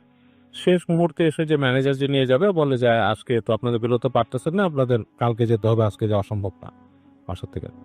তো উনি একটু হতাশ হন, উনি মনে করছিল যে এটা থেকে আমি পালিয়ে গেলে মনে হয় ভালো, আর যদি বন্ধুকে নিয়ে যেতে পারি এখান থেকে ভালো। তো রাতের বেলা উনি ঘুমিয়ে আছেন ওই দিন রাতে, বন্ধু রুমে ঘুমান নাই, নিজের রুমে ঘুমাইছে। তো উনি দেখতেছে যে ওনার বিছানার চারপাশ দিয়ে কিছু এরকম ছায়া মূর্তি ঘুরতেছে, বেশ লম্বা লম্বা ছায়া মূর্তি ঘুরতেছে। আর উনার ঠিক মাথার কাছে ওই জেঠি, কিন্তু অন্ধকারের মধ্যে, উনি বুঝতেছে একে, বলতেছে যে তুই ওকে নিয়ে যেতে আসছিস, ওকে তো যেতে দিব না, আর তুই যদি নিজের প্রাণ নিয়ে যেতে চাস তুই চলে যা এখান থেকে। তো এটা ওনাকে বলার পর উনি মানে ঘুমের মতো দ্বন্দ্বের মতো ছিল, উঠে উঠে দেখে যে কেউ নাই রুমের ভিতরে। বাট উনি মেসেজটা পেয়ে উনি খুব ভয় পায়। তো উনি ইসের সাথে কথা বলে পরদিন সকালে উঠে ওই যে যে বৃত্তটা ছিল তার সাথে তাকে খুঁজে বের করে তাকে কথা বলে যে তুমি আমাকে কি কোনো ব্যবস্থা করে দিতে পারবা এখান থেকে চলে যাওয়ার জন্য। সে বলে আমি আপনাদের চলে যেতে দিতে পারবো, কিন্তু একটা ব্যবস্থা করতে পারবো, কিন্তু আমাকে কিন্তু এটার জন্য ক্ষতি হবে। তো বলে যে আপনার ক্ষতি হবে, কিন্তু আমাদেরকে বের করে দেন, আমরা তো এখানে সমস্যা করব। এটা বলার পরে ওই লোক ওনাদেরকে মানে ওই একটা পথ বলে যে দিক থেকে এরকম সকালবেলা বের হয়ে দিকে চলে যাবেন, দেখতে চলে গেলে মানে আপনারা মোটামুটি সমস্যার থেকে বের হয়ে যাবেন। কিন্তু এই পথটা সোজাসুজি এদিক দিয়ে যায়নি, এটা গ্রামের ভেতর দিয়ে ঘুরে ঘুরে গেছে। তো উনি ওদিক থেকে বের হন সকালবেলা, ওরকম কথা, বন্ধু কাউকে চোখে মানে কাউকে যখন কেউ দেখে না এরকম সময় বের হয়ে যায় বন্ধুকে নিয়ে। তো যেতে যেতে যেতে রাস্তার মধ্যে তখন একটা সময় বিকালের মতো হয়ে যায় আর কি, বিকালের মতো হয়ে যায়। তো তখন উনি আবার ভয় পায় যে যদি কোনো ক্ষতি হয় বা কিছু। এর মধ্যে ওনার বন্ধু অনেকবার বলছে তার গা জ্বালাপোড়া করতেছে, অনেক কিছু এরকম হচ্ছে।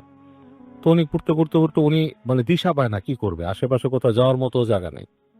তো ওখানে কাছে দেখে যে ওখানে যে একটা গ্রামের মধ্যে ছোট্ট একটা টিনের ঘরের মতো একটা মসজিদের মতো করে রাখছে।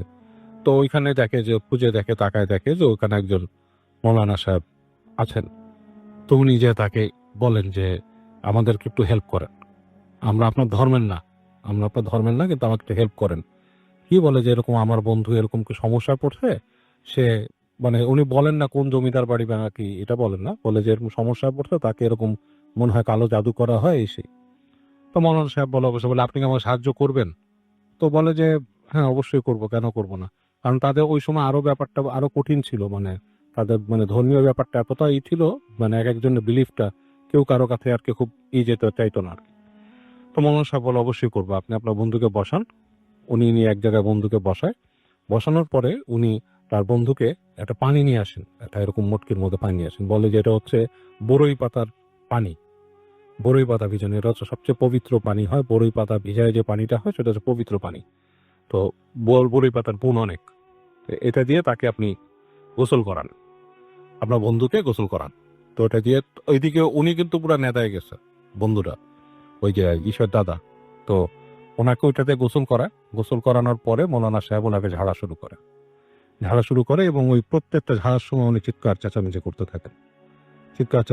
থাকেন। তো এক সময় তার মুখ দিয়ে কথা বের হয় যে তার উপরে একটা জিন চালান করে দিছিল ফরজ করে, এবং ওই জিন তাকে আস্তে আস্তে মেরে ফেলার ছিল।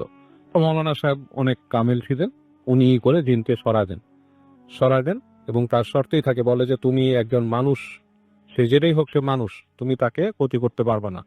হ্যাঁ, সে বিশ্বাসী মানুষ, সে সৃষ্টিকর্তাকে বিশ্বাস করে, অনেক কিছু বলে তারপর থেকে সরা দেয়।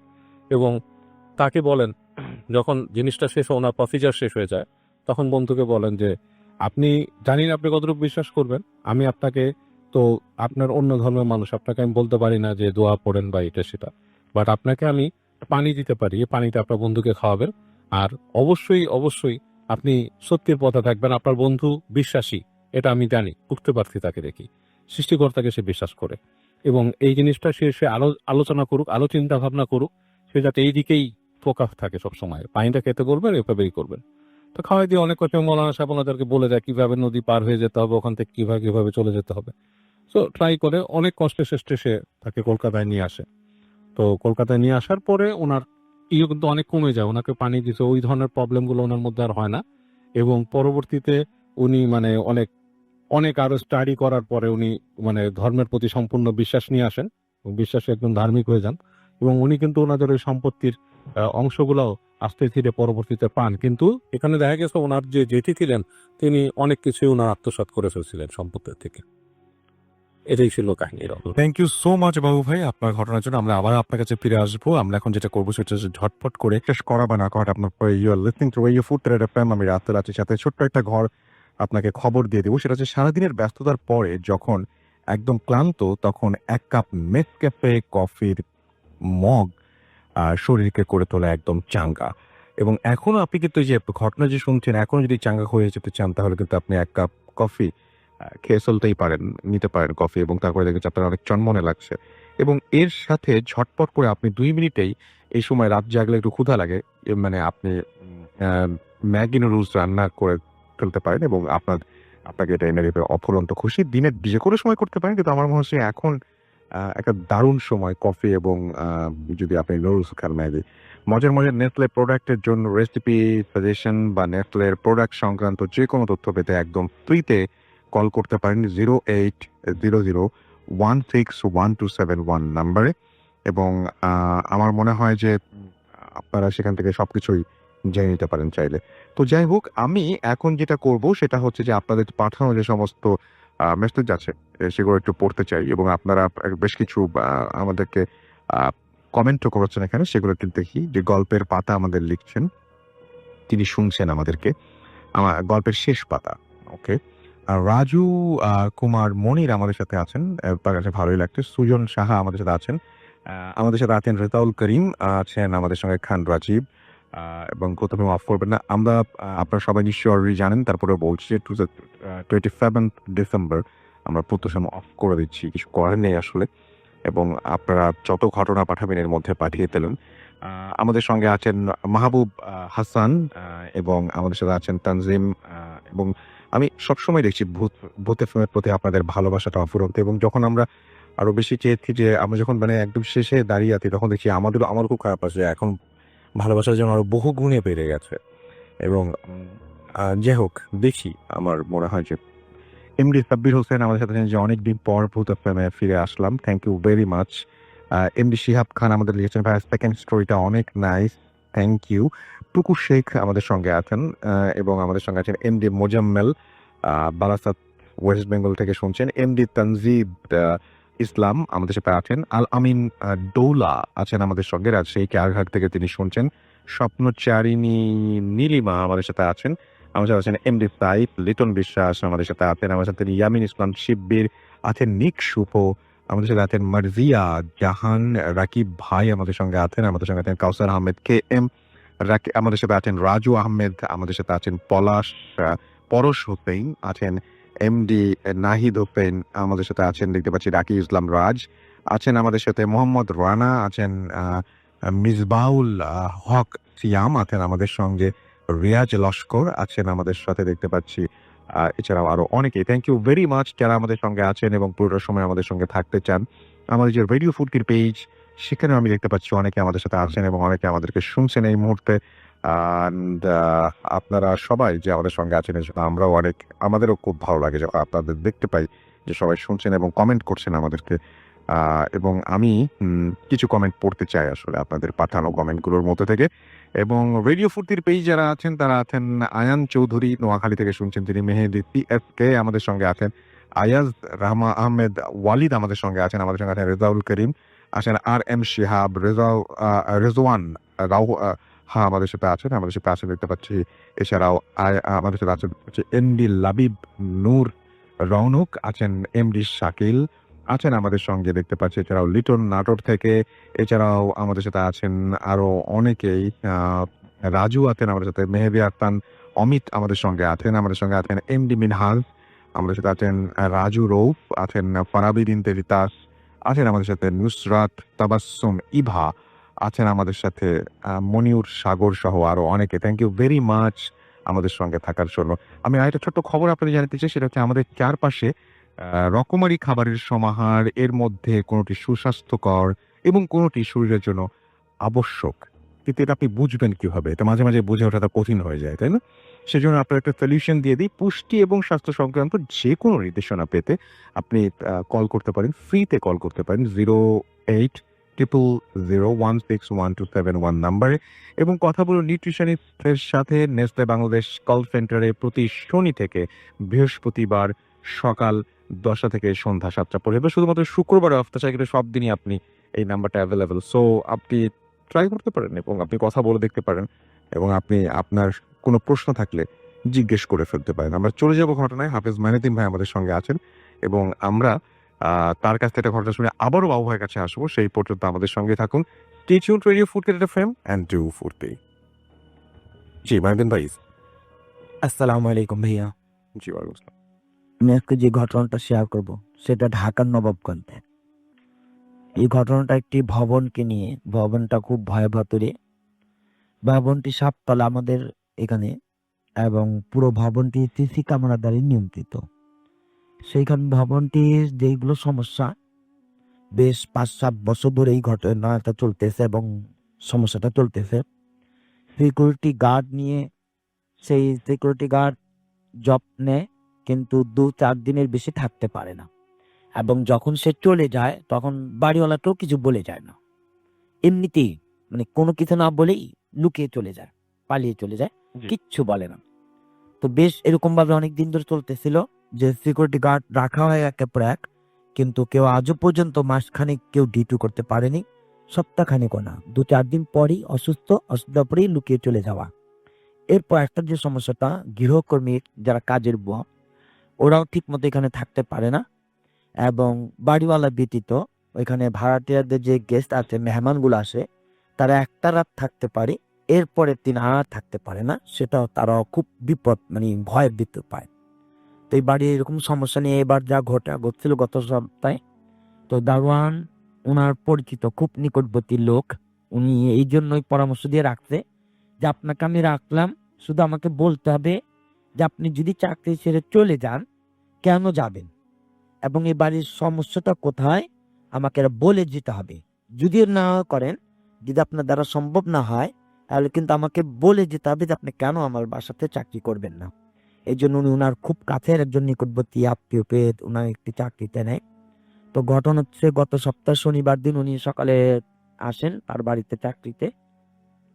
রাত্রিবেলায় যে ঘটনা হয়, উনি বললেন যে আমি রাত 8টার দিকে 7 তালার উপরে যে ছাদ, সেই দরজাটা আমি তালা বদ্ধ করে দিই এবং রাত 12টা 15 মিনিটে নিচের তলার মেন দরজা যেটা, আমি ওটাও বন্ধ করে দিই এবং আমি আমার ঘরের ভিতরে বসে খাওয়া দাওয়া শেষ করে রাত 1:30টা বাজে আমি যখন আর কি ঘুমাতে যাবে, সে দেখে যে মনিটরের মধ্যে হঠাৎ করে তার চোখ গেছে যে বাড়ির ছাদের উপর যে দরজাটা 8টার দিকে তালা দেওয়া ছিল সেটা নিজ নিজ থেকে খুলে যাচ্ছে, অটোমেটিক আপনা আপনি খুলতেছে।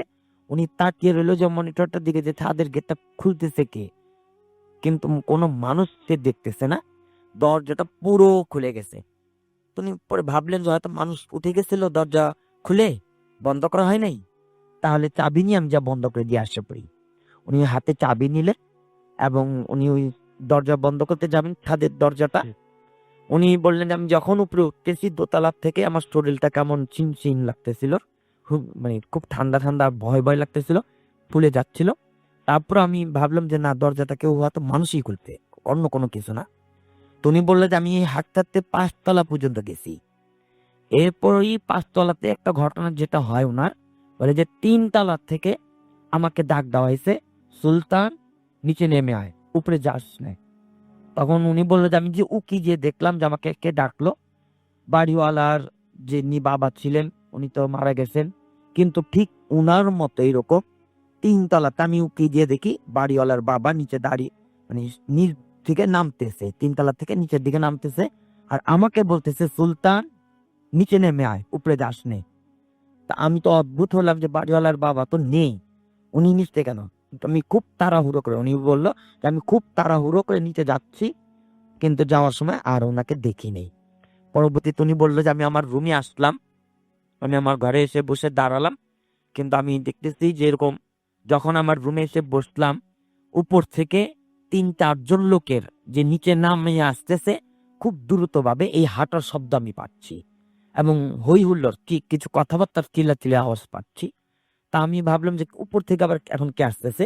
তো উনি একটু উনার ঘরের রুমের দরজার সামনে দাঁড়ালো দেখার জন্য যে আসলে তো আমার কাছেই আসবে, যেহেতু দরজা আমারই খুলতে হবে। উনি অপেক্ষায় দাঁড়িয়ে থাকলো যে কে আসতেছে এরকম হুড়োমুড়ি করে। উনি বলল যে ওই মুহূর্ত থেকে আমার পেছনে দাঁড়িয়ে সেই বাড়িওয়ালার বাবা আমাকে বলতেছে, সুলতান, আমার মা বেঁচে নেই, আমার মা মারা গেছে। উনি আর কি এই কথা শোনার সাথে সাথে বললেন যে আমি সেখানে কিছুক্ষণ মানে অল্প কিছুক্ষণের জন্য ঘন্টাখানেকের জন্য আমি জ্ঞান হারিয়ে ফেলি। আমার জ্ঞান থাকে না। আবার আমি যখন উঠি তখন ফজরও এখনো হয়নি। ৪টা ৪:৩০ বাজবে। বলে আমি শুধু ওই কথাটা যে আমাকে যখন দেখলাম যে দাঁড়িয়ে সিঁড়ির থেকে নিচে কেউ আসতেছে কথা বলতে বলতে অনেকগুলো ৩-৪ জন। আমি এখানে দাঁড়ানোতে আমার পেছন থেকে তার ঠিক বাড়িওয়ালার বাবার মতোই দাঁড়িয়ে বলতেছে, সুলতান, আমার মা মারা গেছে। ওই কথা শোনার পরে আমি যখন আবার উঠলাম ঠিক ৪টা ৪:৩০ দিকে উনি বলতেছে ওই একই রকমই সিঁড়ির থেকে নামার লোক শব্দ, কিন্তু নামে না। উনি বলতেছেন নামে না, কিন্তু শব্দ আমি দেখতেই আছি যে হ্যাঁ এইরকম হাঁটার শব্দ। পরবর্তীতে উনি এরকম উপরে যেয়ে দেখবেন যে কি ঘটনাটা।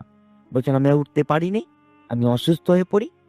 পরবর্তীতে যখন উনি খুবই গুরুত্বপূর্ণ অসুস্থ মানে অবস্থা খুবই খারাপের দিকে ভয়, তখন আমিও সেখানে যাই। তো সেই বাড়িটা পুরো আমি দেখি খেয়াল করি। পরে সেইখানে একজন ভাড়াটিয়া ছিলেন ৫ তলার ৬ তলার উপরে। ৬ তলার উপরে ভাড়াটিয়া যে ছিলেন খুব পুরাতন উনি। উনি আমাকে সেই কথাটা বা দারোয়ানের কথাটা এই বাড়ির কথাটা আমাকে শেয়ার করলো যে এই বাড়িতে ৬ তলার উপরে যে বাড়িওয়ালার বাবা মারা গেছে তার মা থাকতো। বাড়িওয়ালার বাবা ১ম মারা যায়, কিন্তু উনার মা উনার ছেলের কাছে এরকম থাকতো। কিন্তু উনার কোনো সেবা কোনো কিছুই খেদমত ছিল না, অবহেলিত ছিল তার। এবং সে যে সকালে ফজরের আগে উনি মারা যান, তাদের কোনো খবর ছিল না। যখন দুপুরবেলায় তাকে খাবার দেওয়ার জন্য যাওয়া হয় তখন দেখে যে উনি ইন্তেকাল করেন। ওই সবাই দুপুরের পরে আর কি খবরটা পায় উনি দুনিয়াতে নেই। তো বাড়ি ভাড়াটিয়া বলল যে উনার দাদুর মানে ছেলেটার যে মুরব্বিটার বদদোয়া অভিশপ্ত পুরো বাড়িতে একেবারে ছড়ান, যার কারণে কেউই থাকতে পারে না সঠিক মতে। এবং খুব ভয়াবহ লাগে সবার কাছে, খুব ভয়, বাড়িটা খুব ভার হয়ে থাকে। উনি বারবার বলতেছে বাড়িটা একটা অভিশপ্তের বাড়ি, কেননা একজন অভিভাবক হয়ে সে কখনো কারো সেবা পাননি। ইন্তেকালের সময় উনি কাউকে কাছে পান নাই। যখন মারা গেছে খুব ভোরবেলায়, দুপুরবেলা সবাই জানতে পারে উনি দুনিয়াতে নেই। এই ভাইয়া ছিল ঘটনা। Thank you so much. আপনার ঘটনার জন্য আপনাকে অনেক ধন্যবাদ। আমরা চলে যাবো এখন বাবু ভাইয়ের কাছে এবং বাবু ভাইয়ের কাছ থেকে আরেকটা ঘটনা শুনে আসবো।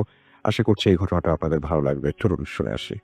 রাসুল ভাই, এই কাহিনীটা হচ্ছে আপনার সাগরের কাহিনী। অ্যান্ড এটা হচ্ছে মোহাম্মদপুরের একটা জায়গার, অ্যান্ড দ্যাট ইজ অ্যাকচুয়ালি মোহাম্মদপুরের একটা জায়গার আসে, স্পেসিফিকলি বলার কিছু নেই।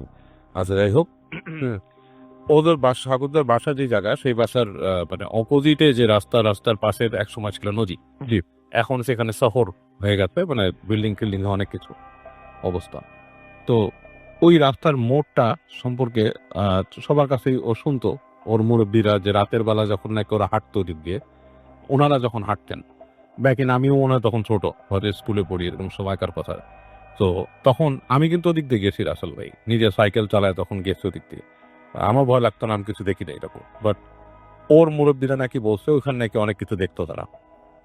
দেখা জিনিসের মধ্যে অনেকে দেখছে যে মাথা ছাড়া মানুষ রাস্তা দিয়ে হাঁটতেছে, এরকম কিছু। তো সাগর ওখানে থাকে, তাদেরই বাড়ি। সে তাদের বাড়িতে যেটা এক্সপিরিয়েন্স করতো যে হচ্ছে তাদেরকে মনে হতো ওর কাছে যে ও প্রায় রাস্তার মধ্যে শব্দ শুনতো আর কি, যে এটা ওইটা বিভিন্ন রকমের শব্দ, মানে উইয়ার্ড শব্দ। আবার ওর কাছে মনে হতো মাঝে মাঝে যে ওদের যে জানালার মধ্যে কেউ রাতের বেলা, মানে জানালার ওই পারে কেউ আছে, এরকম লাগতো। তো ও ভয়ে ভয়ে ঘুমায় যেত। তো একদিন যেটা হয়েছে, ওর পরীক্ষার আগে ও মানে সাধারণত রাত করে পড়তো না গভীর রাতে, বাট ওই দিন সে মানে রাত করে পড়ার চিন্তা করছে, কারণ বন্ধুরা পড়ে এবং তার প্রিপারেশন ভালো ছিল না, সামনেই ম্যাট্রিক পরীক্ষা। তো ও চিন্তা করে কি যে ওই দিন ও রাত জেগে পড়বে। তো রাত জেগে পড়ার, যাদের রাত জাগার অভ্যাস নেই রাসেল ভাই, তারা কিন্তু সহজে জাগতে পারে না, তারা ঘুমে একদম মানে অবস্থা খারাপ হয়ে যায়। তো সাগরও চেষ্টা করছিল, কিন্তু তার অবস্থা একদমই খারাপ হয়ে যাচ্ছে। তো এক সময় সে চিন্তা করলো ধূপ ধুমা করি। তো রাত তখন 1টা 1:30 বাজে, এরকম খুব বেশি বাজে নেই। রাত তখন ওই জায়গাও যে খুব একটা জায়গা যে কোয়াইট হয়ে যায়, এখন তো ঢাকা 1টা 1:30টার দিকে খুব একটা কোয়াইট হয় না, তো তাও কিছুটা হয়ে গেছে আর কি। জি। তো এই অবস্থায় ও মানে রুমের লাইটটা নিভায় দেয়। তো তখন দেখে যে হালকা মানে গুড়ি গুড়ি বৃষ্টি করতেছে। তো ঘুমানোর সময় জাস্ট চোখের দিয়ে এক কোণা দিয়ে সে দেখে যে কুকুর হাঁটতেছে রাস্তা দিয়ে, স্ট্রিট ল্যাম্পের আলো জি ওর নিচে। তো ওর যেটা আই ক্যাচিং হয়তো চোখ সরে যেত, দেখে যে স্ট্রিট ল্যাম্পটা ফ্লিক করে 2বার। ফ্লিক করার পর কুকুরগুলা মূলগুলো কেমন যেন একটু নড়াচড়া বেশি করলো। একসময় স্ট্রিট ল্যাম্পটা বন্ধ হয়ে গেল জি। এবং বন্ধ হওয়ার আগে দিয়ে সে দেখলো কুকুরগুলা শেপ শিফট করলো, মানে তাদের শেপ চেঞ্জ করলো যখন আলোটা নিভে গেল। ঠিক ওই মুহূর্তে কুকুরগুলো মনে হলো যে বসার থেকে মানুষ হয়ে গেল, হঠাৎ দাঁড়ায় আচ্ছা। দাঁড়ায় পড়লো, মানে দাঁড়ায় মানুষ হয়ে গেল, লাইক মানুষের শেপ হয়ে গেল। এবং এই লাইট নিভাতে সে কিন্তু মানুষ পুরা দেখে নাই, বাট সে দেখতে মানুষের শেপের হয়ে গেল। এখন ও একবার ভাবলো এটা কি লাইটের খেলা। তার কিন্তু ঘুম তখন ঠাস করে চলে গেছে মাথার থেকে, যে আলো আধারিও অনেক সময় খেলা খেলে মানুষের মধ্যে, ছায়ার খেলা, লাইট অ্যান্ড শ্যাডো। তো একবার ভাবলো সেরকম কিছু কি। পরে সে ভাবলো না, সে দেখলো যে ওই লাইট নিভে যাওয়াতেও দূর থেকে আলো আসতেছে এবং ওই মানে ওই জায়গাটা বোঝা যাচ্ছে এবং মানে কিছুটা আলোকিত, এর মধ্যে বৃষ্টির সাথে হালকা বাতাসও যাচ্ছে, হুম। বাতাসও বইতেছে। তো ভালো মতন খেয়াল করে দেখলো যে দূর দিয়ে মনে হচ্ছে 3টা লম্বা লম্বা ছায়া, এবং এই লম্বাগুলা প্রায় সাধারণ মানুষের হাইট না, 8-9 ফিট এরকম হবে, উঁচু উঁচু হাঁটতেছে। একবার এই পাশে আসে, মানে কাঠায় আসে, আবার যখন আলোর কাছাকাছি চলে আসে আবার ওদিকে চলে যায়। জি। ঠিক ওই জায়গাটাতেই সার্কেল করতেছে। তো ওর জায়গা দিয়ে না, ও যতটুকু দেখতে পাচ্ছে ও ভাবছে যে আমি যদি আমাদের ঠিক উপরেই ছাদ, ওরা থাকতো 6 তলায়, বুঝলে? আমি ঠিক উপরেই ছাদে যদি উঠি তাহলে আমি আরো জিনিসটা আরো সুন্দর দেখতে পাবো, ভালো মতন দেখতে পাবো। পুরা ঘুম কিন্তু গন। সে করে কি, আস্তে করে উঠে যে সে মানে ওই হেঁটে হেঁটে মোবাইলটা নেয়, মোবাইলটা নিয়ে আস্তে আস্তে সিঁড়ি ঘরে ভেতর। সিঁড়ির দরজা যখন খুলে তখন সে শুনতেছে যে তাদের যে ছাদের যে গেটটা ঠিক উপরে, ইমিডিয়েটলি উপরের তলায় একটা লোহার গেট আর কি ছাদের, ওইটা ঠাস ঠাস নিয়ে ঠাস ঠাস করে বাড়ি কাটছে, কিন্তু ওই দরজা কিন্তু লাগানো থাকে রাতের বেলা, দারোয়ান তালা মেরে দেয়।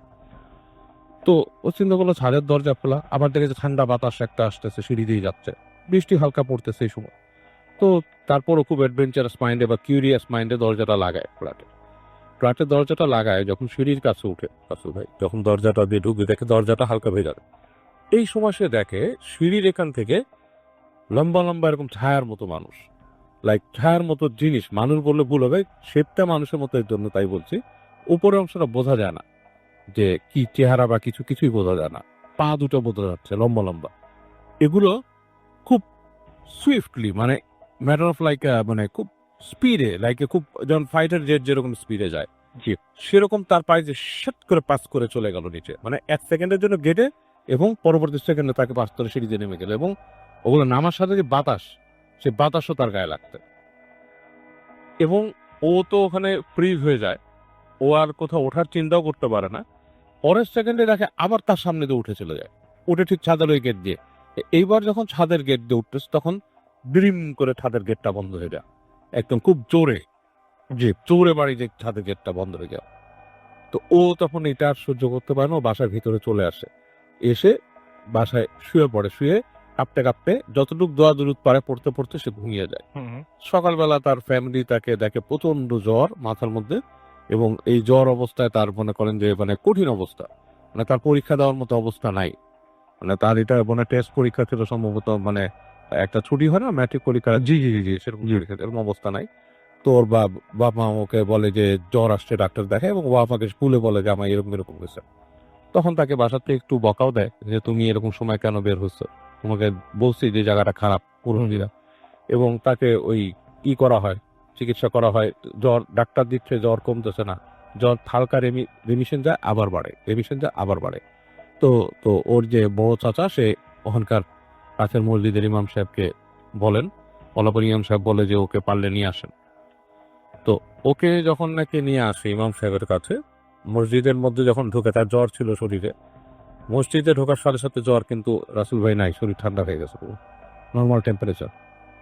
ইমাম সাহেব তার সাথে কথা বলে তুমি কেমন ফিল করছো? তো ভালো, তো তোমার জ্বর আছে না, খারাপ লাগতেছে না, সব ঠিক আছে। তখন তাকে দোয়া পড়ে দেয় এবং তাকে কিছু দোয়া শেখায় দেয়, এই দোয়াগুলো বাবা আমাকে পড়ে দিতে বলে, পানিতে পড়ে কুদে বলে যে এই পানিটা খেতে এবং গোসল করতে সেই পানি দিয়ে, এবং বলে আপনার বাসাও ছিটাই দিবেন, ছেলে সিঁড়িতে জানি সে রাতের বেলা কখন না উঠে আপনাদের সিঁড়িটা পারলে বন্ধ করাই দিবে। মানে সিঁড়ির মধ্যে হয়তো জিনিসটা যেটা হয়েছে যে ও রাতের বেলা দেখছে, এবং এগুলা তো খারাপ জিন, ওরা দূর থেকে ওকে খেয়াল করছে, ও যে খেয়াল করছে, এবং ও ওভার কিউরিয়াস যখন সিঁড়িতে গেছে, ওদের কাছে এটা 1 সেকেন্ডের ব্যাপার, ওরা লাইট স্পিডে চলাফেরা করে ওখানে উঠতে, এবং ওকে জাস্ট ভয় দেখাইছে এবং ওদের গায়ের বাতাসটা লাগছে, এটাতেই তার এই জ্বর এসে গেছে। এবং তারপর ওকে দোয়া টোয়া করে করে দেয়, বলে আজকে ঠিক ওর পরীক্ষা মিস হয়ে গেছিল, পরীক্ষা পরবর্তীতে স্পেশাল অ্যাপ্লিকেশন করে সে ওইটা পায় আর কি। ওকে, এই হচ্ছে কাহিনীটা। থ্যাংক ইউ সো মাচ আপনার ঘটনার জন্য। আপনাকে অনেক ধন্যবাদ বাবু ভাই। আমি এখন একটু আমাদের মেসেজ কিছু কমেন্ট আমি পড়ে ফেলি আপনাদের পাঠানো, এবং আমি দেখতে পাচ্ছি যে অনেকেই আমাদের অনেক কিছু লিখছেন এই মুহূর্তে। আমি দেখতে পাচ্ছি যে শাহ নেওয়াজ রানা আমাদের সঙ্গে আছেন, আবিদ খান আমাদের সঙ্গে আছেন, আমাদের সঙ্গে আছেন আশা অসম্পাত আমাদের সাথে আছেন, দেখতে পাচ্ছি রোকেয়া রহমান মৌদুদ আমাদের সাথে আছেন, আমাদের সাথে আছেন ইমাম হোসেন ছোটন আমাদের সাথে আছেন, দেখতে পাচ্ছি জুবাইর আল কুরাইশি হেলাল আছেন আমাদের সাথে, দেখতে পাচ্ছি সোহানুল আলম অনি, ইশতিয়াক রিফাত আমাদের সঙ্গে আছেন, আবিদ খান আছেন আমাদের সঙ্গে, এমবি তানজিদ ইসলাম আমাদের সঙ্গে আছেন, সাগর মাহমুদ আমাদের সঙ্গে আছেন, তারিফ ইসলাম তারিফ আমাদের সাথে আছেন, শেখ জব্বার আমাদের সাথে আছেন, আমাদের সাথে আছেন দেখতে পাচ্ছি রেজওয়ান আহমেদ আছেন আমার সাথে, জীবনের সব রং আছেন আমাদের সাথে, জাহিদুল ইসলাম রিজবি, এছাড়া আছেন এমডি রেশাদ খান আমাদের সাথে আছেন, দেখতে পাচ্ছি থাইগো সিলভা আছেন আমাদের সাথে, দেখতে পাচ্ছি ওয়াম খান আমাদের সাথে আছেন, দেখতে পাচ্ছি এছাড়াও রেজাউল করিম আছেন আমাদের সাথে, দেখতে পাচ্ছি সৈকত চক্রবর্তী কলকাতা থেকে লিখছেন, ভোটের পরে সকল শ্রোতা বন্ধুকে তিনি শুভেচ্ছা জানিয়েছেন, থ্যাংক ইউ ভেরি মাচ। আমাদের সাথে আছেন দেখতে পাচ্ছি এছাড়াও হাসান খান, এবং সবাই একই কথা বলছেন, ভূত এফএম বন্ধ না করার পরামর্শ দিচ্ছেন। আমাদের সাথে আছেন দেখতে পাচ্ছি ফিরদৌস সেন রিঙ্গন, আমার সাথে আছেন হাবিব হুসাইন। আমরা মনে করেছিলাম যে ভূত এফএম মনে হয় আগের চাইতে বেশ কিছু জনপ্রিয়তা হারিয়েছে, কিন্তু আপনাদের কমেন্ট সেটা বলছে না, এবং আপনারা আসলেই ভূত এফএম কতটা ভালোবাসেন সেটা বুঝতে পারছি। আমি আপনাদের আসলে খুব মিস করব। জুবাইর মিসবা আমাদের সাথে আছেন, আমাদের সাথে আছেন দেখতে পাচ্ছি মোহাম্মদ রানা আছেন আমাদের সাথে, এছাড়াও দেখতে পাচ্ছি আরো অনেকে, এমনি নাইম চৌধুরী আমাদের সঙ্গে আছেন আমাদের সঙ্গে, এছাড়াও আরো অনেকে আমাদের টুইটারে লিখেন, আমি একটু পড়ে ফেলি। ওকে, এখানে আছেন দেখতে পাচ্ছি প্রিন্স রাজবীর আমাদের সাথে আছেন, আমাদের সাথে আছেন দেখতে পাচ্ছি মোহাম্মদপুর থেকে রাজিয়া সুলতান রোড থেকে মোহাম্মদ রাফিউর রহমান রাহাত আছেন আমাদের সাথে, শিফাত রহমান আছেন আমাদের সাথে, দেখতে পাচ্ছি এছাড়াও ময়ূর ইসলাম প্রিন্স সহ আরো অনেকে। আমি আপনাদের সুবিধার জন্য আমি আমার যে ভিডিওটা আছে সেই ভিডিওটা একটু টুইটারেও শেয়ার করছি, এবং আশা করছি যে আপনাদের সেটা অনেক আনন্দ দিবে এবং আপনারা অনেক ইনফরমেশন সেখান থেকে জানতে পারবেন। তো যাই হোক, আমি এখন যেটা করব সেটা হচ্ছে আরো একটা ছোট বিরতি নেব। তার আগে একটা খবর আপনাদের আমি একটু দিয়ে যেতে চাই। আর সেই খবরটা হচ্ছে যে আমাদের চারপাশে আপনারা জানেন যে আমরা সবাই খুব ব্যস্ত, এবং এখন যে ভূত এফএম শুনছি এটা শুনতে শুনতেও আমাদের মাথার মধ্যে কালকের অনেক প্ল্যান হয়তো চলছে, রাইট? আবার ভূত এফএম শুনতে শুনতে অনেকে ঘুমও পায়, কিন্তু আবার ভূত এফএম এর ঘটনাও মিস করতে চান না। কি করা যায়? আমার মনে হয় যে এক কাপ নেসক্যাফে হয়ে যাক, কফির মগ হাতে তুলে নেন এবং দেখবেন যে মুহূর্তের মধ্যে আপনি চাঙ্গা হয়ে যাবেন। সারাদিনের ব্যস্ততার পরে একদম যখন এরকম ক্লান্ত থাকবেন তখন আপনি নেসক্যাফে কফির কাপে একটু সিপ টিপ দিতেই পারেন। এর সাথে আপনি ঝটপট করে মাত্র 2 মিনিটে ক্ষুধা লাগলে ম্যাগি নুডলস রান্না করে ফেলতে পারেন, এবং সেটা আপনাকে দেবে অফুরন্ত খুশি। মজার মজার নেসলে প্রোডাক্টের জন্য রেসিপি সাজেশন বা নেসলের প্রোডাক্ট সংক্রান্ত যে কোনো তথ্য পেতে ফ্রিতে কল করুন 0800016127 নাম্বারে, এবং আশা করছি যে আপনি সব ধরনের তথ্য এখান থেকে পেয়ে যাবেন। তো যাই হোক, আমি যেটা করব সেটা হতে যে এখন ছোট্ট একটা বিরতি radio food trade of time. আমি রাস্তাল আছি, সাথে আমার সাথে আছেন আমাদের আজকের অতিথিরা, এবং চলে যাব আমাদের প্রথম অতিথির কাছে, মানে আমাদের তৃতীয় অতিথি, সেকেন্ড পেশেন্টের প্রথম অতিথি আর কি পেরি। আপনার নামটা প্লিজ একটু বলবেন, কোথা থেকে এসছেন সেটা বলবেন, তারপর আপনার ঘটনায় যাব। জি, আসসালামু আলাইকুম রাসেল ভাই। জি। আমি মোহাম্মদ বাইজিদ আলম, আমি এসেছি ধানমন্ডি থেকে। আমার হোম টাউন নরসিংদীতে। তো আমি নরসিংদীরই একটা ঘটনা আজকে শেয়ার করব। চলুন শুনে আসি আপনার ঘটনা। তো আমি আজকে যে ঘটনাটা বলবো সেটা হচ্ছে বিরামের ঘটনা। তো আমার এলাকাতে একটা দিঘি আছে, সরকারি দিঘি, বিশাল বড় দিঘি। তো ওইখানে দিঘিটা ভালো না, এলাকার মুরব্বীরা বলতো এখানে রাত্রের বেলা যেন কেউ না যায় মাছ ধরতে। তো আমাদের এলাকার কিছু লোক ওইখানে মাছ ধরতে গিয়েছিল রাত্রে। তো ওনারা মাছ ধরতেছে, হঠাৎ ওনারা বাঘের গর্জন শুনতে পায়। প্রথমে যখন বাঘের গর্জন শুনতে পায় তখন অনেকেই ভয় পেয়ে গেছিল, বলতেছে যে না, সুবিধা মনে হচ্ছে না, আজকে আজকে আমরা মাছ ধরবো না। তারপর কয়েকজন বলতেছে না না, মাছ ধরি, সমস্যা না, এগুলো কোনো বিষয় না, মাছ তো ভালোই পাচ্ছি আমরা, আমরা ধরি। তো ধরতেছে মাছ, একটু পরে আবার বাঘের গর্জন, তখন মনে হচ্ছে যে আরো কাছে চলে আসছে বাঘ। তো তখন অনেকেই আরো বেশি ভয় পেয়ে গেছে, বলতেছে যে আমরা আর ধরবোই না, চল বাড়ি চল, আর দরকার নাই মাছ ধরার আজকে। তারপরে কয়েকজন বলতেছে অতিরিক্ত লোভে যে না না, আমরা মাছ মারি। তো তারপরে আবার ওনারা মাছ ধরতেছে। তারপর আবার বাঘের গর্জন, তখন মনে হচ্ছে যে অনেক নিকটে এসে পড়ছে বাসটা, আরে সরি, মনে হচ্ছে বাঘটা অনেক নিকটে চলে আসছে। তখন ওনাদের হাতে টর্চ লাইট ছিল, টর্চ লাইটটা ওনারা মারে সামনে, দেখার জন্য। জি জি, মানে হুম। দেখার জন্য সামনে মারে। তখন ওনারা যা দেখতে পায় যে একজন মানুষ দাঁড়িয়ে আছে, অবিকল মানুষ, শুধু তার মাথা নাই, তার বুকের মধ্যে 4টা চোখ, বুকের মধ্যেই দা। তো ওনারা যখন টর্চ ওইখানে ছাড়ে, ওনারা দেখে যে ওনাদের টর্চের যে পাওয়ার, তার চেয়ে 3 গুণ পাওয়ারফুল ওর চোখ থেকে একটা আলো আসছে এদিকে। দেখে তো ওনারা যে যার মতো করে দৌড়িয়ে পালায় বাড়িতে চলে আসছিল। আসার পরে তো পরের দিন ওনাদের অনেক জ্বর, গোসল টোসল করানো হয়েছে। মুরব্বীরা অনেক গালাগালি করলো যে কেন গেলা, এখানে আমাদের নিষেধ ছিল, তারপরও কেন গেলা। তো এইভাবে গেল, পার হয়ে গেল। আমার দাদা ছিল, আমার চাচাতো দাদা, আমার দাদার আপন ভাই, উনি আবার তীর টাইপের ছিল, নুরিত করাতো। তো উনি মারা যায়। উনি মূলত বিরাম পালতো আর কি। তো 2টা বট গাছ ছিল ওনার, একটা বড় বট গাছ, একটা ছোট বট গাছ। তো বড় বট গাছটাতেই আমরা যতটুকু জানতাম যে বড় বট গাছটাতে বিরাম থাকে। আর এখান থেকে 1/2 কিলোমিটার দূরে একটা হিজল গাছ ছিল, ওই হিজল গাছ আর বট গাছের মধ্যে ওরা নাকি রাত্রে যাতায়াত করতো। জি। তো আমার দাদা যখন মারা যায় তখন ওনার এই বট গাছটা কাটার সিদ্ধান্ত নেওয়া হয়, বিক্রি করা হয়। তখন ছোট গাছটা কাটতে পারে ভালোভাবেই, কিন্তু বড় গাছটা যখন কাটতে যায় তখন অনেক সমস্যার সম্মুখীন হতে থাকে ওনারা দেখে যে আশেপাশে কোথাও কোনো গাছে পাতা নাড়াচাড়া করে না, কিন্তু এই গাছটাতে মনে হচ্ছে যে ঘূর্ণিঝড় শুরু হয়ে গেছে। ওনারা বুঝতে পারছে যে বিষয়টা স্বাভাবিক না।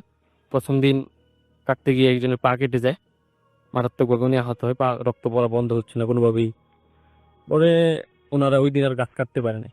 পরের দিন আসে, পরের দিনও বিভিন্ন সমস্যার কারণে পরের দিন কাটতে পারে নাই। তারপরের দিন, তৃতীয় দিন, দল বল একটু বড় করে ওনারা আসে যে আজকে কাটবো, ওই টাকা দিয়ে গাছ কিনলাম, কাটতেই হবে। তো ওনারা এক প্রকার জোর করেই কাটছে, সাহসিকতা দেখা। কিন্তু কাটার পরে গাছ থেকে রক্ত বেরিয়েছে, অনেক রক্ত। একটা গরু জবাই করলে যে পরিমাণ রক্ত, ওই পরিমাণ রক্ত। অনেক মানুষ দেখতে আসছে যে কি ব্যাপার, গাছ থেকে নাকি রক্ত বেরিয়েছে। তখন আসার পরে এইভাবে নিল, গাছ নিল। কিন্তু রাসেল ভাই ওই দিন রাত থেকেই সেই বাঘের গর্জন, এলাকাবাসী সবাই শুনতে পায় বাঘের গর্জন, কান্না করতেছে বাঘ, মনে হচ্ছে কান্না করতেছে, বাঘের গর্জন। রাসেল ভাই বাঘে তো উচ্চ স্বরে গর্জন করতে পারে না, এই যে পাইলিং করে না ইয়ার মধ্যে, এই যে অ্যাপার্টমেন্ট বাসাগুলোতে যে পাইলিং হয় তখন যেইভাবে ভূমিটা কম্পন হয়, ঠিক সেমভাবে ভূমিকম্পন হচ্ছিল। যখন ওটা কান্না করে গর্জন দেয় তখন মনে হচ্ছে যে ভূমি কাঁপতেছে, মাটি কাঁপতেছে, তখন এরকম মনে হয়। তো আমি নিজেও শুনেছি কয়েকদিন। আমাদের এলাকায় এক মহিলা রাত্রেবেলা বাইরে বের হইতেছিল, তো হঠাৎ করে উনি যখন দরজা খুলে দেখে দরজার সামনে এক মানুষ দাঁড়ায় আছে, অবিকল মানুষ, তার মাথা নাই, তার বুকের মধ্যে চোখ, 4টা চোখ। তো দেখে তো উনি সাথে সাথে অজ্ঞান, চিৎকার দিয়ে অজ্ঞান হয়েছে। পরে দৌড়াদৌড়ি করে নেওয়ার পরে জ্ঞান ফেরার পরে শুনতে পারে যে এই ঘটনা। তো আমার আব্বুরা 7 ভাই, তার মধ্যে আমার এক চাচা, ওনারা বাড়ি থেকে চলে যায়। তো আমার ছোট চাচারা বলছিল যে তুমি থাকো এখানে, তুমি একাই থাকো, সমস্যা নেই, থাকো। উনি ছিল এখানে রাত্রে। তখন পুরোপুরি বিরামের অত্যাচারে অতিষ্ঠ এলাকাবাসী, সবাই ভয় পায়। কেউ ভয়ে আসতে মাগরিবের পরে কেউ বাসা থেকে বের হয় না, বাড়ি থেকে কেউ বের হয় না, সবাই গুটি মেরে বসে থাকে ভয়ে। তো উনি ছিল ওইখানে ওই দিন। উনি কান্নার শব্দ পাইতেছে যে আস্তে আস্তে ওনার দিকে মনে হচ্ছে আসতেছে, কান্নার শব্দ, একটু পরে পরে জোরে জোরে গর্জন।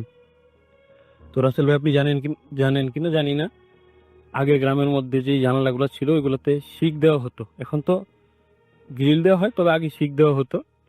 তো এই শিকের কাছে আসছে, জানালা খোলা, গরমের দিন তো। তো আমার যে চাচা, ছোট চাচা, উনি তাকায় রয়েছে, দেখতেছে যে জানালার সামনে এসে দাঁড়াইছে, দাঁড়ায় হাওমাও করে কান্নাকাটি করতেছে, একটু পরে পরে গর্জন দেয়, মনে হচ্ছে মাটি সহ কাঁপে এরকম। তো উনি তো ভয়ে পুরো শেষ, উনি ভাবছে যে উনি শেষ, আজকে আর মনে হয় বাঁচবে না, এই শেষ। তো উনি আবার স্মোক করতো, ওনার এখানে ম্যাচ ছিল, উনি আবার জানে যে এইসব কিছু আগুনকে ভয় পায়। উনি অনেক চেষ্টা করে ম্যাচ জ্বালানোর জন্য, উনি ডিয়াস লাইট সবগুলো ইউজ করে, একটাও কাজ করে না, একটাও জ্বলে না। তো ওনার কাছে টর্চ লাইট ছিল, উনি এটা যখন মারতে যায় তখন ফিউজ হয়ে গেছে, টর্চ লাইট আর কাজ করে না। অনেক কষ্টে উনি, ওর গ্যাস ম্যাচ ছিল ওটা দিয়ে অনেক কষ্টে সর্বশেষ যখন একটা চালায়, এই ট্রিগার যখন একটা জ্বালায়, তখন এটা চলে গেছে। তো উনি এটার বিবরণ রাসেল ভাই যেরকম ভাবে দিয়েছিল যে অবিকল মানুষের মতো, শুধু তার মাথাটা নাই, আর চোখ, 4টা চোখ তার বুকের মধ্যে, আর উনি যতটুকু সাইজ দেখেছিল, যে দাঁতের সাইজ 7 থেকে 8 ইঞ্চি দাঁতগুলা, তাও বুকের মাঝেই। তো এইটা এইভাবে চলে যায়, এলাকাতে অনেক কবিরা জানা হয় যে কি প্রতিকার। এলাকাবাসী তো পুরো অতিষ্ঠ, সবাই ভয়ে আতঙ্কিত হয়ে গেছে, কেউ কিছু করতে পারতেছে না, রাত্রেবেলা বের হইতে পারতেছে না। তো কবিরা জানে কেউ কিছু করতে পারে না, কেউ কিছুই করতে পারে না। তো বলতেছে যে ওই যে উনি যে পীর সাহেব ছিল আমার দাদা, যে উনি তো পালতো, উনি উনি ছাড়া তো এখন কিছুই করা যাইতেছে না এইগুলো।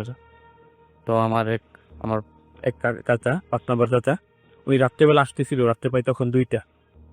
উনি আসার পথে আমার যে দাদা, যে পিরাম পালতো, ওনার মাজারের কাছে আসার পরেই ওনার সাথে দেখা, এই দাদার সাথে দেখা। তখন আমার চাচা জিজ্ঞেস করলো যে জ্যাঠা আপনি কোথেকে আসছেন এত রাতে? তখন বলতেছে বাবা আমি তো হজ করে আসছি। তখন বলতে হজ করে আসলেন? তো আমার চাচা যেভাবে দাঁড়ায় ছিল, ওনার ডানটা সেই ছিল মাজারটা, ওনার আবার একদম খেয়াল নাই যে এই দাদা মারা গেছে। ওনারে আমার দাদা বলতেছে, এই দাদা, যে তুমি একটু ঘুরো, তুমি একটু বাম পাশে ঘুরো, তুমি পিছনে তাকাইবা না, পিছনে তাকাইলে তুমি ভয় পাইবা। কিন্তু আমার চাচার একদমই মাথায় নাই যে উনি মারা গেছে। একদম স্বাভাবিকভাবে উনি কথা বলতেছে যে ওনার চাচা, ওনার জ্যাঠা আসছে, হজ করে আসছে, কথা বলতেছে। তখন বললো যে জ্যাঠা আমরা তো অনেক, সবাই খুব আতঙ্কে আছে, সবাই খুব ভয়ে আছে, তো আমরা কিভাবে প্রতিকার পাইতে পারি এই বিষয়টা থেকে, আমরা তো আর পারতেছি না। তখন বলতেছে যে যাও তুমি, আজকে থেকে আর হবে না, আর রাত্রেবেলা এইভাবে বের টের হইও না। তো আমার চাচা বাড়িতে আসলো, আসার পরে উনি যখন রুমে ঢুকবে তখন ওনার খেয়াল হয়েছে, আরে আমার চাচা তো, উনি তো নাই, উনি তো মারা গেছে। তখন উনি অনেক ভয় পেয়ে গেছে, বিষয়টা বুঝতে পারছে। আসলে ভাই তারপর থেকে আর কোনো সমস্যা হয়নি। এই ছিল আমার কাহিনী। Thank you so much. আপনার ঘটনার জন্য আপনাকে অনেক ধন্যবাদ এবং আশা করছি যে এই ঘটনাটি আপনাদের ভালো লেগেছে। এবং আমি এখন যেটা করব সেটা হচ্ছে যে সরাসরি আপনাদেরকে আরো একটা ঘটনায় নিয়ে যাব, এবং সেই ঘটনাটি যাওয়ার আগে আমি আপনাদেরকে ইনফরমেশনও দিয়ে দেবো। সেটা হচ্ছে যে আমাদের চারপাশে নানা রকমের রকমারি খাবারের সমাহার, এর মধ্যে কোনটি সুস্বাস্থ্যকর আর কোনটি শরীরের জন্য আবশ্যক এটা বুঝে ওঠা বেশ কঠিন হয়ে দাঁড়ায়। তাই পুষ্টি সংক্রান্ত যে কোনো তথ্যের জন্য আপনি যেটা করতে পারেন সেটা হচ্ছে সরাসরি আপনি কিন্তু আমাদের মানে আপনি যেটা করতে পারেন সেটা হচ্ছে যে কোনটা আপনার শরীরের জন্য পুষ্টিকর আর কোনটা আপনার মানে স্বাস্থ্যসম্মত খাবার এবং পুষ্টির ঘাটতি কোনটা পূরণ করে সে সমস্ত সবকিছু জানতে আপনি প্লিজ একটু কল করতে পারেন 0800016127 নাম্বারে এবং কথা বলতে পারেন নিউট্রিশনিস্টের সাথে। নেসলে বাংলাদেশের কল সেন্টারে প্রতি শনি থেকে বৃহস্পতিবার সকাল 10টা থেকে সন্ধ্যা 7টা। তো আপনার যে কোনো ধরনের কোয়েশ্চেন কিন্তু আপনি এখানে পুষ্টি সংক্রান্ত যে কোনো ধরনের তথ্যই আপনি কিন্তু এখান থেকে সংগ্রহ করতে পারেন এবং আমাদের অনেক কাজের তথ্য এখানে আপনি পেয়ে যাবেন।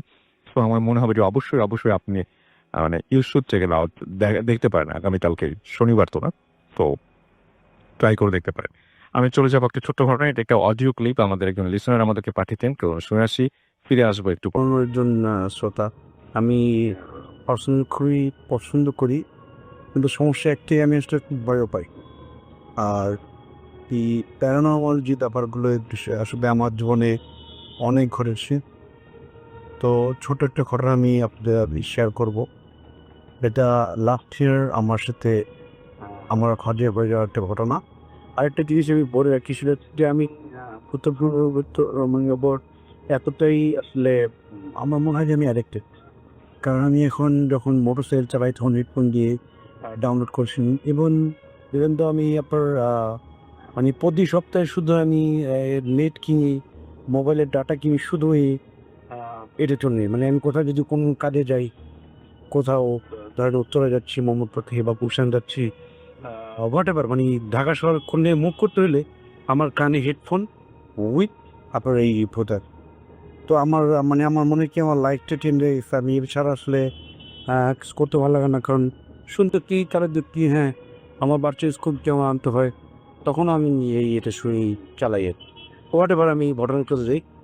করে হচ্ছে 2018 সালের সেপ্টেম্বর মাসে, এই মাসেই আমি হস্তে রিটার্ন করবো। আমার হজ আল্লাহ খুব সুন্দরভাবেই পালন করি। তো বেসিক্যালি যারা হজে তাও দেখবে যে হজের মক্কার ঠিক পিছন সাইডটা দেখতেন বাইতুল মুআল্লা, এই কবরস্থানটা, ওইখানে আমার হোটেল ছিল। তো হোটেলকে ওইখানে পন্দু বলে। তো ওইখানে মূলত আমার হোটেলটা একটু পুরনোই ছিল, কিন্তু প্রত্যেকটা হোটেলে সেন্ট্রাল লেট্রিন এবং আপনার গিফট তো থাকবেই। তো আমারটাও অ্যাজ একটু ভালো কন্ডিশন ছিল।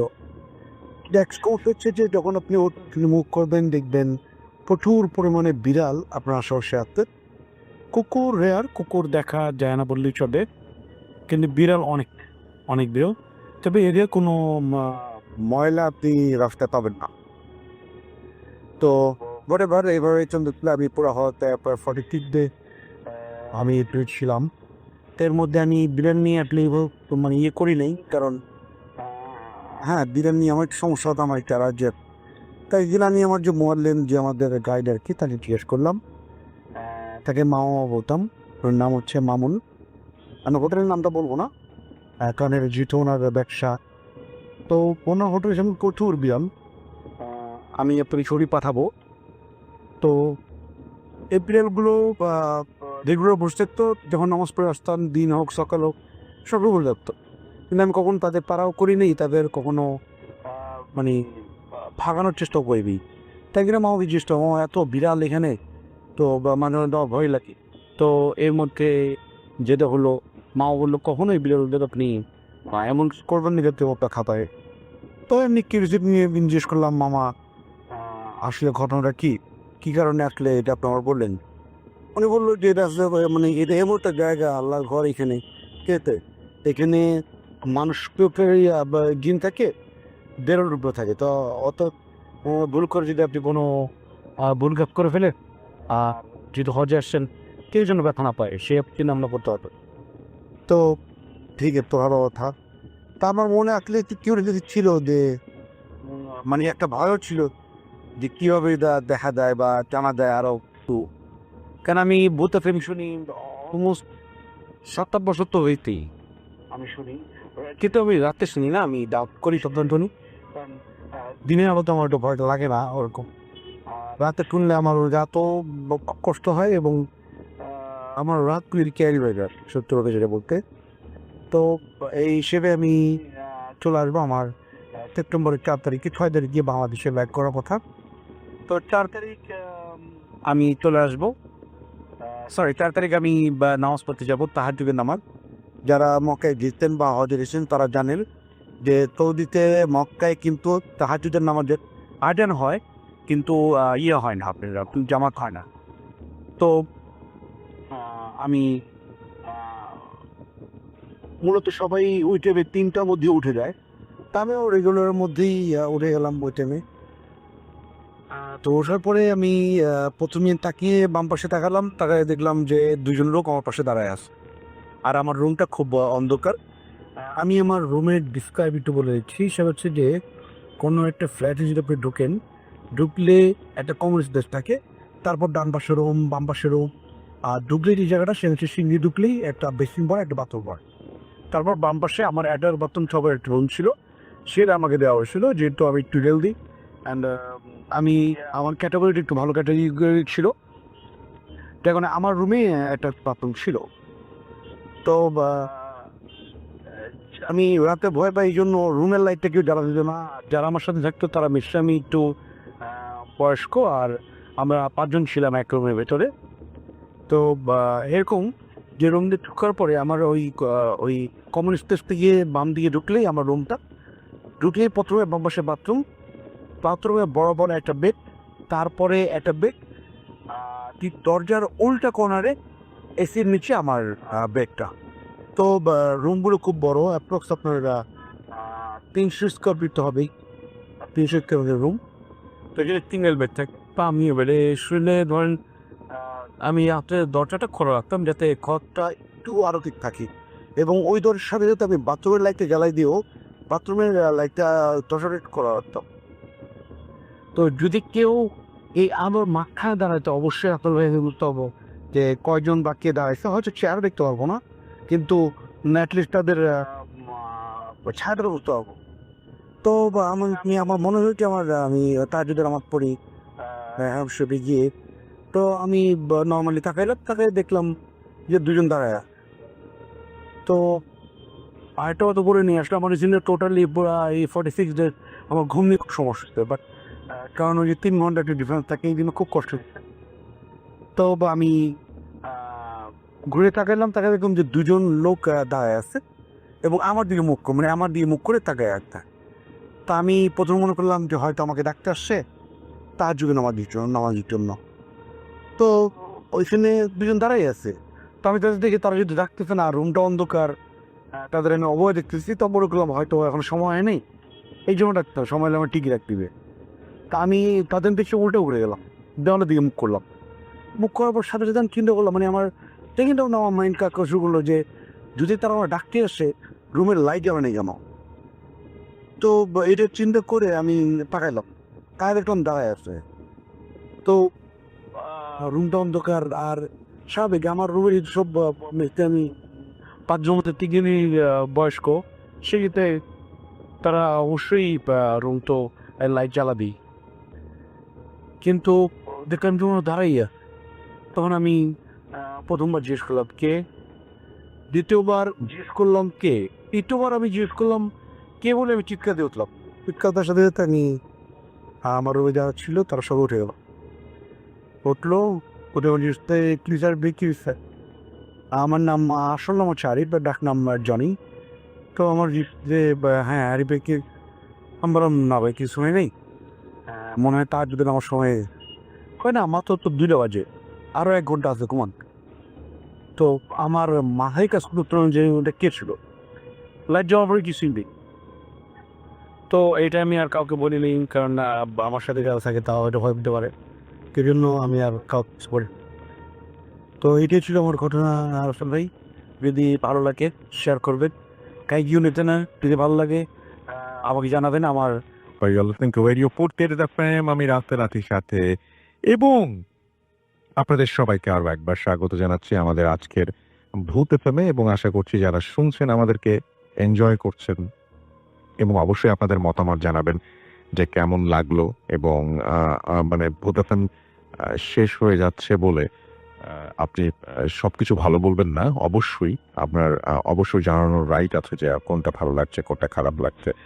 আমাদের সাথে আরো অনেকে এখন আছেন, দেখতে পাচ্ছি জিল্লুর রহমান আছেন আমাদের সঙ্গে, এবং আবরার আহমেদ রেসাল আমাদের সাথে আছেন, আমাদের সাথে আছেন এমডি শহীদুল্লাহ আছেন, আমাদের সাথে সোহাগ আকন্দ আছেন, আমাদের সাথে মইনুর সাগর, এছাড়াও আমাদের সাথে আছেন দেখতে পাচ্ছি আবু সাহিদ জোবান রহমান আমাদের সাথে আছেন, আধি রহমান আমাদের সাথে আছেন, মইনুর সাগর আমাদের সাথে আছেন দেখতে পাচ্ছি জুনায়েদ উদ্দিন আছেন আমাদের সঙ্গে, ইসরাত জাহান, এছাড়াও শিকদার সাদিকুর রহমান জিহাদ লিখেছেন I am listening from Tangail. এছাড়াও আমাদের সাথে শাহরিয়ার সুমন আছেন দেখতে পাচ্ছি, আমাদের সাথে মহাতাসিন সেহেনা মহাতাসিন সেহানুক রাকাত, ওকে। আমাদের সাথে আছেন আবদুর আহমেদ, এছাড়াও আমাদের সাথে আছেন ফারহান রহমান, মারগুব এম রশিদ আমাদের সাথে আছেন, আমাদের সাথে আছেন নীল রাজ, হাবিব মাসুম আমাদের সাথে আছেন দেখতে পাচ্ছি অন্তু কুমার, এছাড়া আমাদের সাথে আছেন অনিকেত প্রান্তর আসিফ, এবং আমাদের সাথে আছেন দেখতে পাচ্ছি এছাড়াও হৃদয় সহ আরো অনেকে।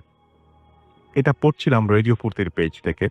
আমাদের যে ভূত এফএমের যে পেজ, সেখানেও আপনারা অনেকে আছেন এবং আমি আশা করব যে সেখান থেকেও আমরা কিছু পড়ে ফেলতে পারবো।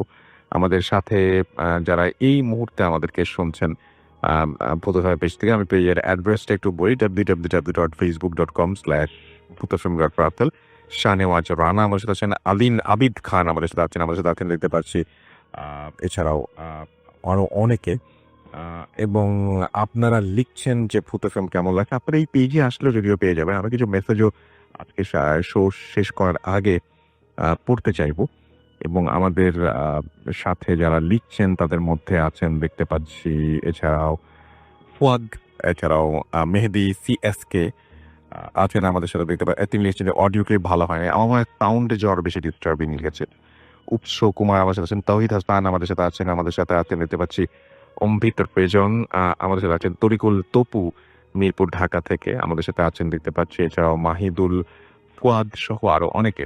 তো আমরা আমাদের আরো একজন অতিথি আমাদের সঙ্গে এই মুহূর্তে আছেন, তার কাছে সরাসরি চলে যাবো। আপনার নামটা প্লিজ একটু বলবেন, আপনি কোথা থেকে এসেছেন সেটা বলবেন, তারপর আপনার ঘটনায় যাবো। জি, আসসালামু আলাইকুম রাতুল ভাই।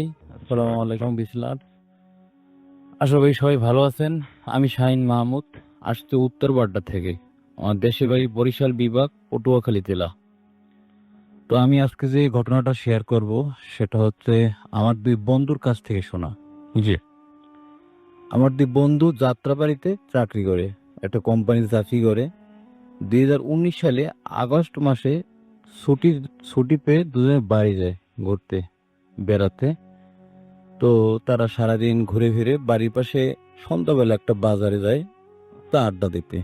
আড্ডা দিতে যাওয়ার পরে নেক্সট ডে তারা ক্যারাম বোর্ড খেলায় আড্ডায় পড়ে বন্ধুদের সাথে। তো ক্যারাম বোর্ড খেলায় আড্ডায় পরে বাড়ি যায়, রাত 8টার সময় বাড়ি যায়। বাড়ি যাওয়ার পথে তাদের ওই যে বাজার থেকে তাদের বাড়ির দূরত্ব 1 কিলোমিটার, এবং বাজার এবং বাড়ির মাঝখানে যেতে পথে 3টে তাল গাছ বাজে। 3টে তাল গাছ। যখন তারা তাল গাছের ওই জায়গা যায় তখন দেখতে পায় যে তাল গাছের মাথা সম্মুখীন একটা লোক, মুখে তার আগুন জ্বলতেছে এবং তাদের থেকে আস্তে আস্তে হেঁটে আসতেছে। এই দেখে আমার দুই বন্ধু খুব ভয় পায়। ভয় পেয়ে তারা পিছনে ব্যাক করে আবার বাজারে চলে আসে এবং মনে মনে তারা দুজনে বলতে থাকে যে বাজার শেষে 10টা বা 11টার সময় বাড়ি, হয়তো বাজার দোকানপাট বন্ধ করলে দোকানের লোকজন পাওয়া যাবে বাড়ি যাওয়ার জন্য। এই জন্য তারা আবার যে ক্যারাম বোর্ড খেলে আবার মনোযোগ দেয়। তো তারা ক্যারাম বোর্ড খেলা আবার খেলতেছে হঠাৎ তাদের খেয়াল পড়ে রাত 11টা, 11:30টার সময় যে বাজারের দোকান তো সব বন্ধ হয়ে গেছে, সব লোকজন তো চলে গেছে। তো আমরা যাবো কিভাবে? তারপর তারা ক্যারাম বোর্ড খেলা বাদ দিয়ে আবার বাড়িতে রওনা দেয়। কোন লোকজন পায় না ওই সময়। তো যখন তারা ওই তাল গাছের ওই জায়গায় আবার যায়, তখন প্রথম তারা রাত 8টার সময় যে দৃশ্য দেখতে পরে আবার ওই একই অবস্থা, একই সেম একই দৃশ্য, যে একটা লোক তাল গাছের মতো সেম লম্বা, তার মুখে আগুন জ্বলতেছে এবং আস্তে আস্তে তাদের দিকে ধেয়ে আসছে। তো তারা দুই বন্ধু আবার ভয় পেয়ে আবার বাজারের দিকে দৌড় দেয়। তো বাজারের দিকে তারা না গিয়ে তারা একটা জঙ্গলের ভিতরে ঢুকে পড়ে, অন্য একটা জঙ্গলের দিকে। তো তারা যখন জঙ্গলের ভিতরে ঢোকে, অনেক দূর দৌড়ায়, ওই অদ্ভুত লোকটা আর দেখে না, কিন্তু একজন হুজুরের মতো একজন লোক তাদের সামনে এসে পড়ে, সাদা পাঞ্জাবি পরা, মাথায় টুপি, পাগড়িওয়ালা। তো তারা একজনই চিনতে পারে যে তো আমাদের পাশের গ্রামের হাকিম নানা। তো তারা নানাকে বলে যে নানা, আমরা তো একটু সমস্যায় করছি, একটু ভয় পাইছি, আমাদের একটু বাড়িতে আগায় দিয়ে আসেন। আমাদের সাথে টর্চ লাইট নাই বা তেমন চিনিও না, বাড়ি ঘরে থাকি না, ঢাকায় থাকি। তো হাকিম নানাকে তারা এই দৃশ্যের কথা মানে ভয়ের কথা বলে না, যে হাকিম নানা শুনলে কেন বাড়িতে আগায় দিয়ে না আসে।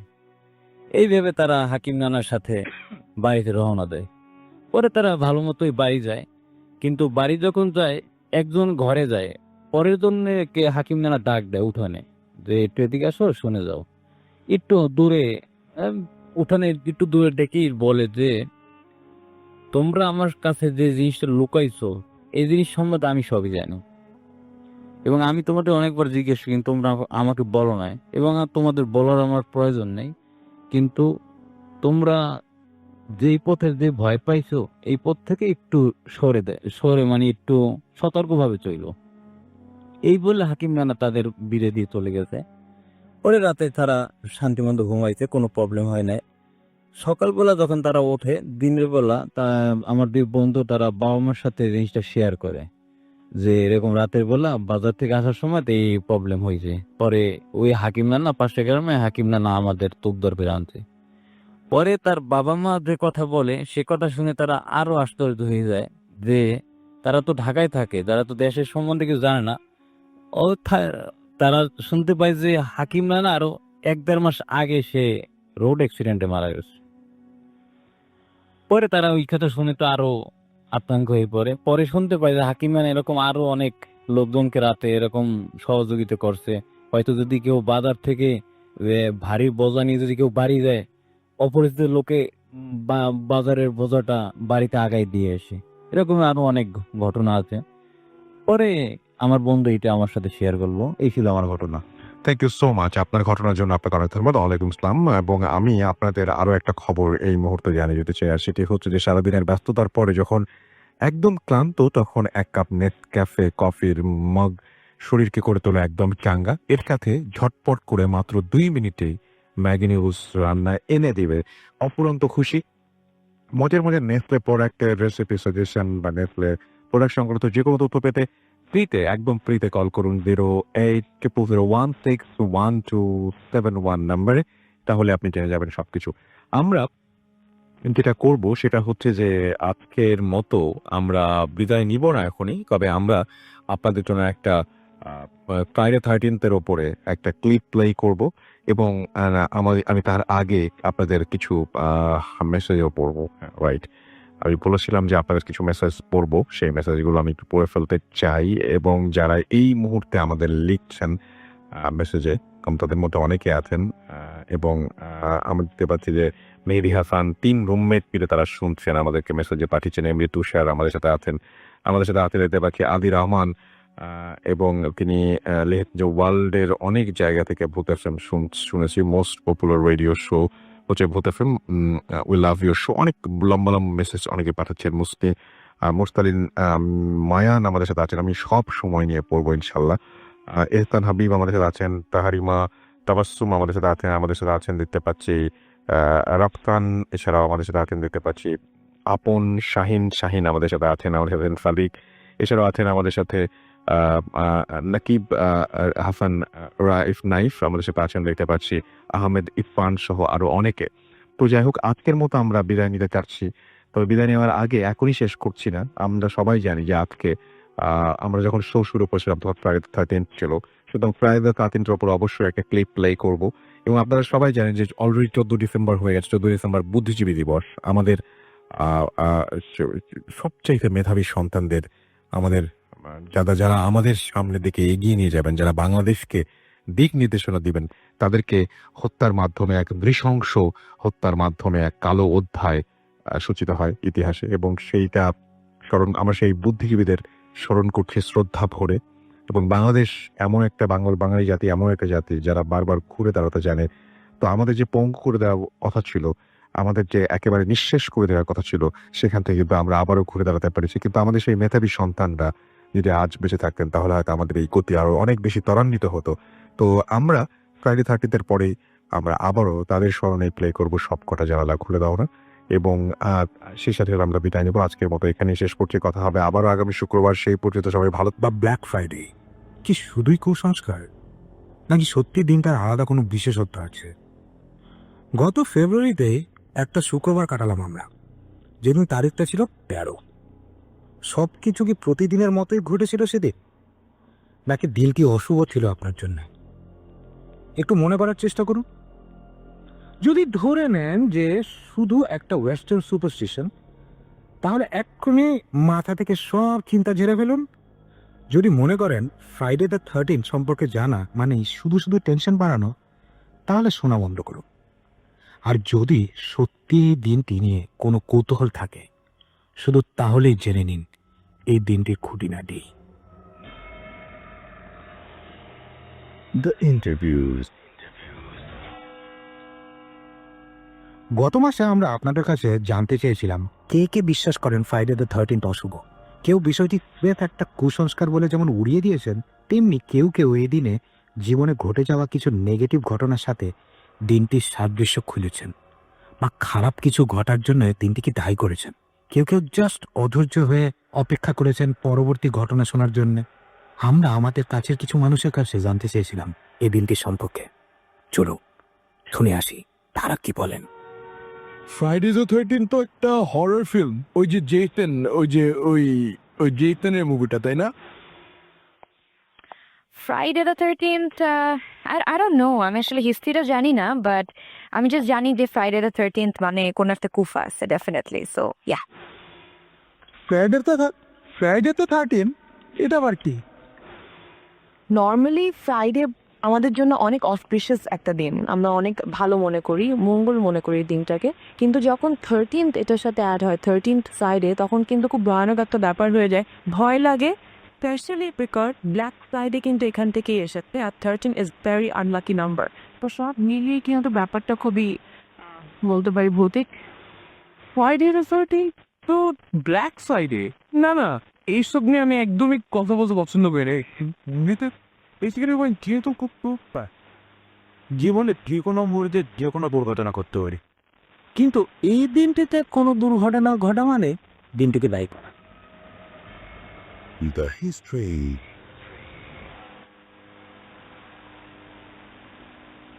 এবার চলুন জেনে আসি পশ্চিমা পৃথিবী কিভাবে এইটাকে। গ্রেগরিয়ান ক্যালেন্ডার অনুযায়ী কোনো মাসের কোনো একটি শুক্রবার যদি 13 তারিখে গিয়ে পড়ে, তাহলে সেটাকে দিলা হয় ফ্রাইডে বা 30 বা ব্ল্যাক ফ্রাইডে। বলা হয় মধ্যসাপ থেকে এই দিনটিকে ছয় অশুভ হিসেবে গিয়ে রেখা। উদাহরণ হিসাবে প্রথমে আসে যিশু খ্রিস্ট নাক পাপা। গুড ফ্রাইডে কে আগের রাতেই মন্ডি ট্রান্সপোর্ট খাবার টেবিলে উপস্থিত ছিলেন 13 জনটি, যাদের ভেতরে চূড়ার চেয়ার পার্টি 13 জন দুষ্কৃত। এবং পরের দিন যিশু খ্রিস্টকে কিভাবে ক্রুসিফাই করা হলো তা তো আপনারা সবাই জানি। বাইবেলে আরও বলা আছে যে এই দিনটিতেই নাকি ইভ অ্যাডামের হাতে নিষিদ্ধ ফলটিও তুলে দিয়েছিলেন। তারপরে যেমন ফ্রাইডে দ্য 13th অক্টোবর 1307 শত নাইট টেম্পলার্সরা ফ্রান্সে কিং ফিলিপ IV দ্বারা অ্যারেস্টেড হন। এমন আরও অনেক ঘটনাই আপনি খুঁজে পাবেন ইতিহাসে। যেহেতু প্রতিটি তথ্যই সংগ্রহ করা, তাই তাদের সংখ্যা আর নাইবা বাড়ালাম। অনেক বিজ্ঞজনদের ফ্রাইডে দ্য 13th বা ব্ল্যাক ফ্রাইডে নিয়ে ধারণা কিন্তু পুরোটাই উল্টা। অনেকেই মনে করেন যে 19th সেঞ্চুরির আগে ফ্রাইডে দ্য 13th বা ব্ল্যাক ফ্রাইডে সম্পর্কে কোনো লিখিত তথ্য নাকি খুঁজেই পাওয়া যায় না। আবার অনেকে মনে করেন এইটি প্যারাস্কেভিডে ক্যাট্রিয়া ফোবিয়া মানে ও মাই গড নামে জাস্ট একটা ফোবিয়া, মানে বুঝছেন তো, একটা ভয়, ফোবিয়া। যেমন ড্যান ব্রাউনের 2003 সালের নভেল দা ভিঞ্চি কোডে, বা জন জে রবিনসনের 1989-এর যে ওয়ার্কটা ছিল born in blood, the secrets of freemasonry, Maurice ড্রুয়ানের হিস্টোরিক্যাল যে নভেল সিরিজগুলো আছে, দি অ্যাকাস্ট কিংস, এই মতন কিছু বই এই নাইট টেম্পলার্স এবং এই ফ্রাইডে দ্য 13th সুপারস্টিশনটাকে মেলানোর চেষ্টা করেছে। যদিও অনেক এক্সপার্টরাই মনে করেন এই কোরিলেশনগুলো আধুনিক সময় খুঁজে বার করা। এছাড়াও অনেকে মনে করেন যে 1307 সালে প্রকাশিত টমাস ডাব্লিউ লসনের পপুলার যে নভেলটা ছিল ফ্রাইডে দ্য 13th কারণেই এই সুপারস্টিশনটা অনেকের মনে ছড়িয়ে পড়েছে। বইটিতে একজন অসৎ ব্রোকার এই সুপারস্টিশনকে কাজে লাগিয়ে ওয়াল স্ট্রিটে একটা প্যানিক সৃষ্টি করে। আমেরিকায় 8% মানুষ ভয় রয়েছেন এই দিনটিকে নিয়ে। আচ্ছা, এই দিনটির কোনো সুফল আছে কি? অবশ্যই, দেখি আমরা। Flip side of Friday the 13th. 1993-তে ব্রিটিশ মেডিকেল জার্নালে প্রকাশিত জার্নালের তথ্য অনুযায়ী 13 তারিখের শুক্রবারের জন্য অন্য দিনের চাইতে সড়ক দুর্ঘটনার মতন বিষয়গুলো নাকি বেশি ঘটে। অন্যদিকে 2008 সালে প্রকাশিত ডাচ সেন্টার ফর ইন্স্যুরেন্সের স্ট্যাটিস্টিক্স বলছে এই দিন নেদারল্যান্ডে অন্য দিনের চাইতে যেমন অ্যাক্সিডেন্টের সংখ্যা কমে যায়, তেমনি চুরি এবং অগ্নিকাণ্ডের ঘটনাও নাকি কম ঘটে। দিনটিকে অশুভ ভাবার কারণেই অনেকে এই দিনটিতে বাড়ি থেকে বেরোনি না, একটু বেশি সতর্ক থাকে। ড্রাইভ করলেও সেটাও করেন খুব সাবধানে। এখন নানা মানুষের তো নানা মত থাকেই। Confusion, confusion, confusion. অনেকেই মনে করেন নিউমারোলজিতে 12 সংখ্যাটির অর্থ কমপ্লিটনেস। একটু চিন্তা করলেই আপনি পেয়ে যাবেন 12 months of the year, 12 hours of the clock day, the 12 deities of Olympus, 12 tribes of Israel, 12 apostles of Jesus, 12 signs of the zodiac, the 12 years of the Buddhist cycle. অন্যদিকে সংখ্যা 13 মানে কমপ্লিটনেসের উল্টোটা। 13 সংখ্যাটিকে নিয়ে আমরা খুব একটা ঘেটে দেখতেও চাই না, কেন 13 মানে খারাপ, অশুভ। এটা কি শুধুই খুব পুরনো একটা সুপারস্টিশন? অদ্ভুত ব্যাপারটা হচ্ছে যে ইতালিতে 13 সংখ্যাটিকে কিন্তু শুভ করে দেখা হয়, সেখানে বরং অশুভ ধরা হয় ফ্রাইডে দ্য 17th-কে। গ্রিকরা মনে করে টিউসডে দ্য 13th-ই হচ্ছে অশুভ। দিনটির ওপরে এরিস অর্থাৎ দ্য গড অফ ওয়ারের প্রভাবের কারণেই এমনটি মনে করা হয়। সুতরাং ভয়ের কিছু নেই, অনেক ধর্মে অনেক দেশেই 13 কিন্তু একটা গুরুত্বপূর্ণ সংখ্যা। ম্যাথামেটিক্সে 13 6th প্রাইম নাম্বার এবং একটি হ্যাপি নাম্বার। চীন এবং কোরিয়ান নাম্বার হিসেবে 7কেই বাই দ্য ওয়ে অশুভ ধরা হয়। আমি আবার রিপিট করছি, 7কে কিন্তু অশুভ ধরা হয় চীন এবং কোরিয়াতে। সবশেষে স্বস্তি দিতে টেলর সুইফটের MTV ইন্টারভিউতে বলা কথাগুলো জানিয়ে দিচ্ছি আপনাদের। ফেব্রুয়ারি ফ্রাইডে দ্য 13th-এ আপনাদের পাঠানো অনেকের মেসেজ ছিল গায়িকা টেলর সুইফটের মতোই। I was born on the 13th, I turned 13 on Friday the 13th. My first album went solo in 13 weeks. My first #1 song had a 13-second intro. কি করা যাবে, কি করা যাবে না, ফ্রাইডে দ্য 13th-কে বলা হয় দ্য মোস্ট ওয়াইডস্প্রেড সুপারস্টিশন। আর সেই কারণে যে কোনো নতুন ব্যবসা শুরুর জন্য এই দিনটিকে বেসিক্যালি অমঙ্গলজনক বলেই ধরা হয়। অনেকে দূরের যাত্রা বাতিল করে দেন এই দিন। কিছু কিছু নিষেধাজ্ঞা বেশ অদ্ভুত ধরনের, যেমন এই দিন অনেকেই ঘরের ভেতরে ছাতা মেলতে নিষেধ করে। ঘরের ভেতরে ছাতা, বড় ধরনের সারপ্রাইজ এড়িয়ে চলতে পরামর্শ দেন। ওকে, সারপ্রাইজ। চাঁদের নিচে কাউকে কোনো কথা দেওয়া থেকে বিরত থাকতে বলেন কেউ কেউ। আর কেউ নন, স্বয়ং শেক্সপিয়ার বলেছেন, O swear not by the moon, the inconsistent moon, that monthly changes in her circle orb, lest that thy love prove likewise variable. বলেছেন Juliet Capulet in Shakespeare's most famous tragedy. বুঝছেন তো কোনটা? বন্ধু বান্ধব নিয়ে খাবার খেতে যাচ্ছেন, খুব ভালো কথা। অতিথি সংখ্যাটা 13 বা 13-র কম অনেকে বলেন রাখতে আর কি এই দিনে।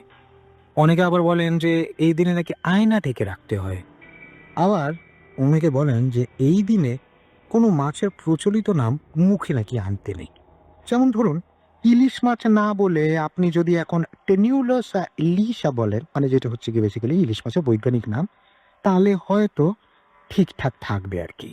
অনেকে রাতে শোবার সময় যে পাশ হয়ে শুন উঠতে চান সেই পাশ দিয়ে। বিশেষ করে দেয়ালের দিকে ফিরে ঘুম ভাঙলে ধরা হয় নাকি ব্যাড লাক। এমন আরও অনেক কিছু ভাবেন পশ্চিমা দেশের মানুষেরা। কি ভাবছেন? ভাবছেন না যে জাতি হিসাবে অ্যাকচুয়ালি বাঙালিরা অনেক কম কুসংস্কারাচ্ছন্ন? সত্যিই তাই। ধরে নিতে পারেন যে ফ্রাইডে দ্য 13th জাস্ট একটা সুসংস্কার, এটি একটি ফোবিয়া। যাই ভাবেন না কেন, পরামর্শ একটাই, এই দিন নিয়ে খুব একটা বেশি ভাবতে যাবেন না, কারণ আপনার ইচ্ছা শক্তি, আপনার চিন্তা শক্তি, আপনার বিশ্বাস এইসবের চেয়ে অনেক বেশি পাওয়ারফুল।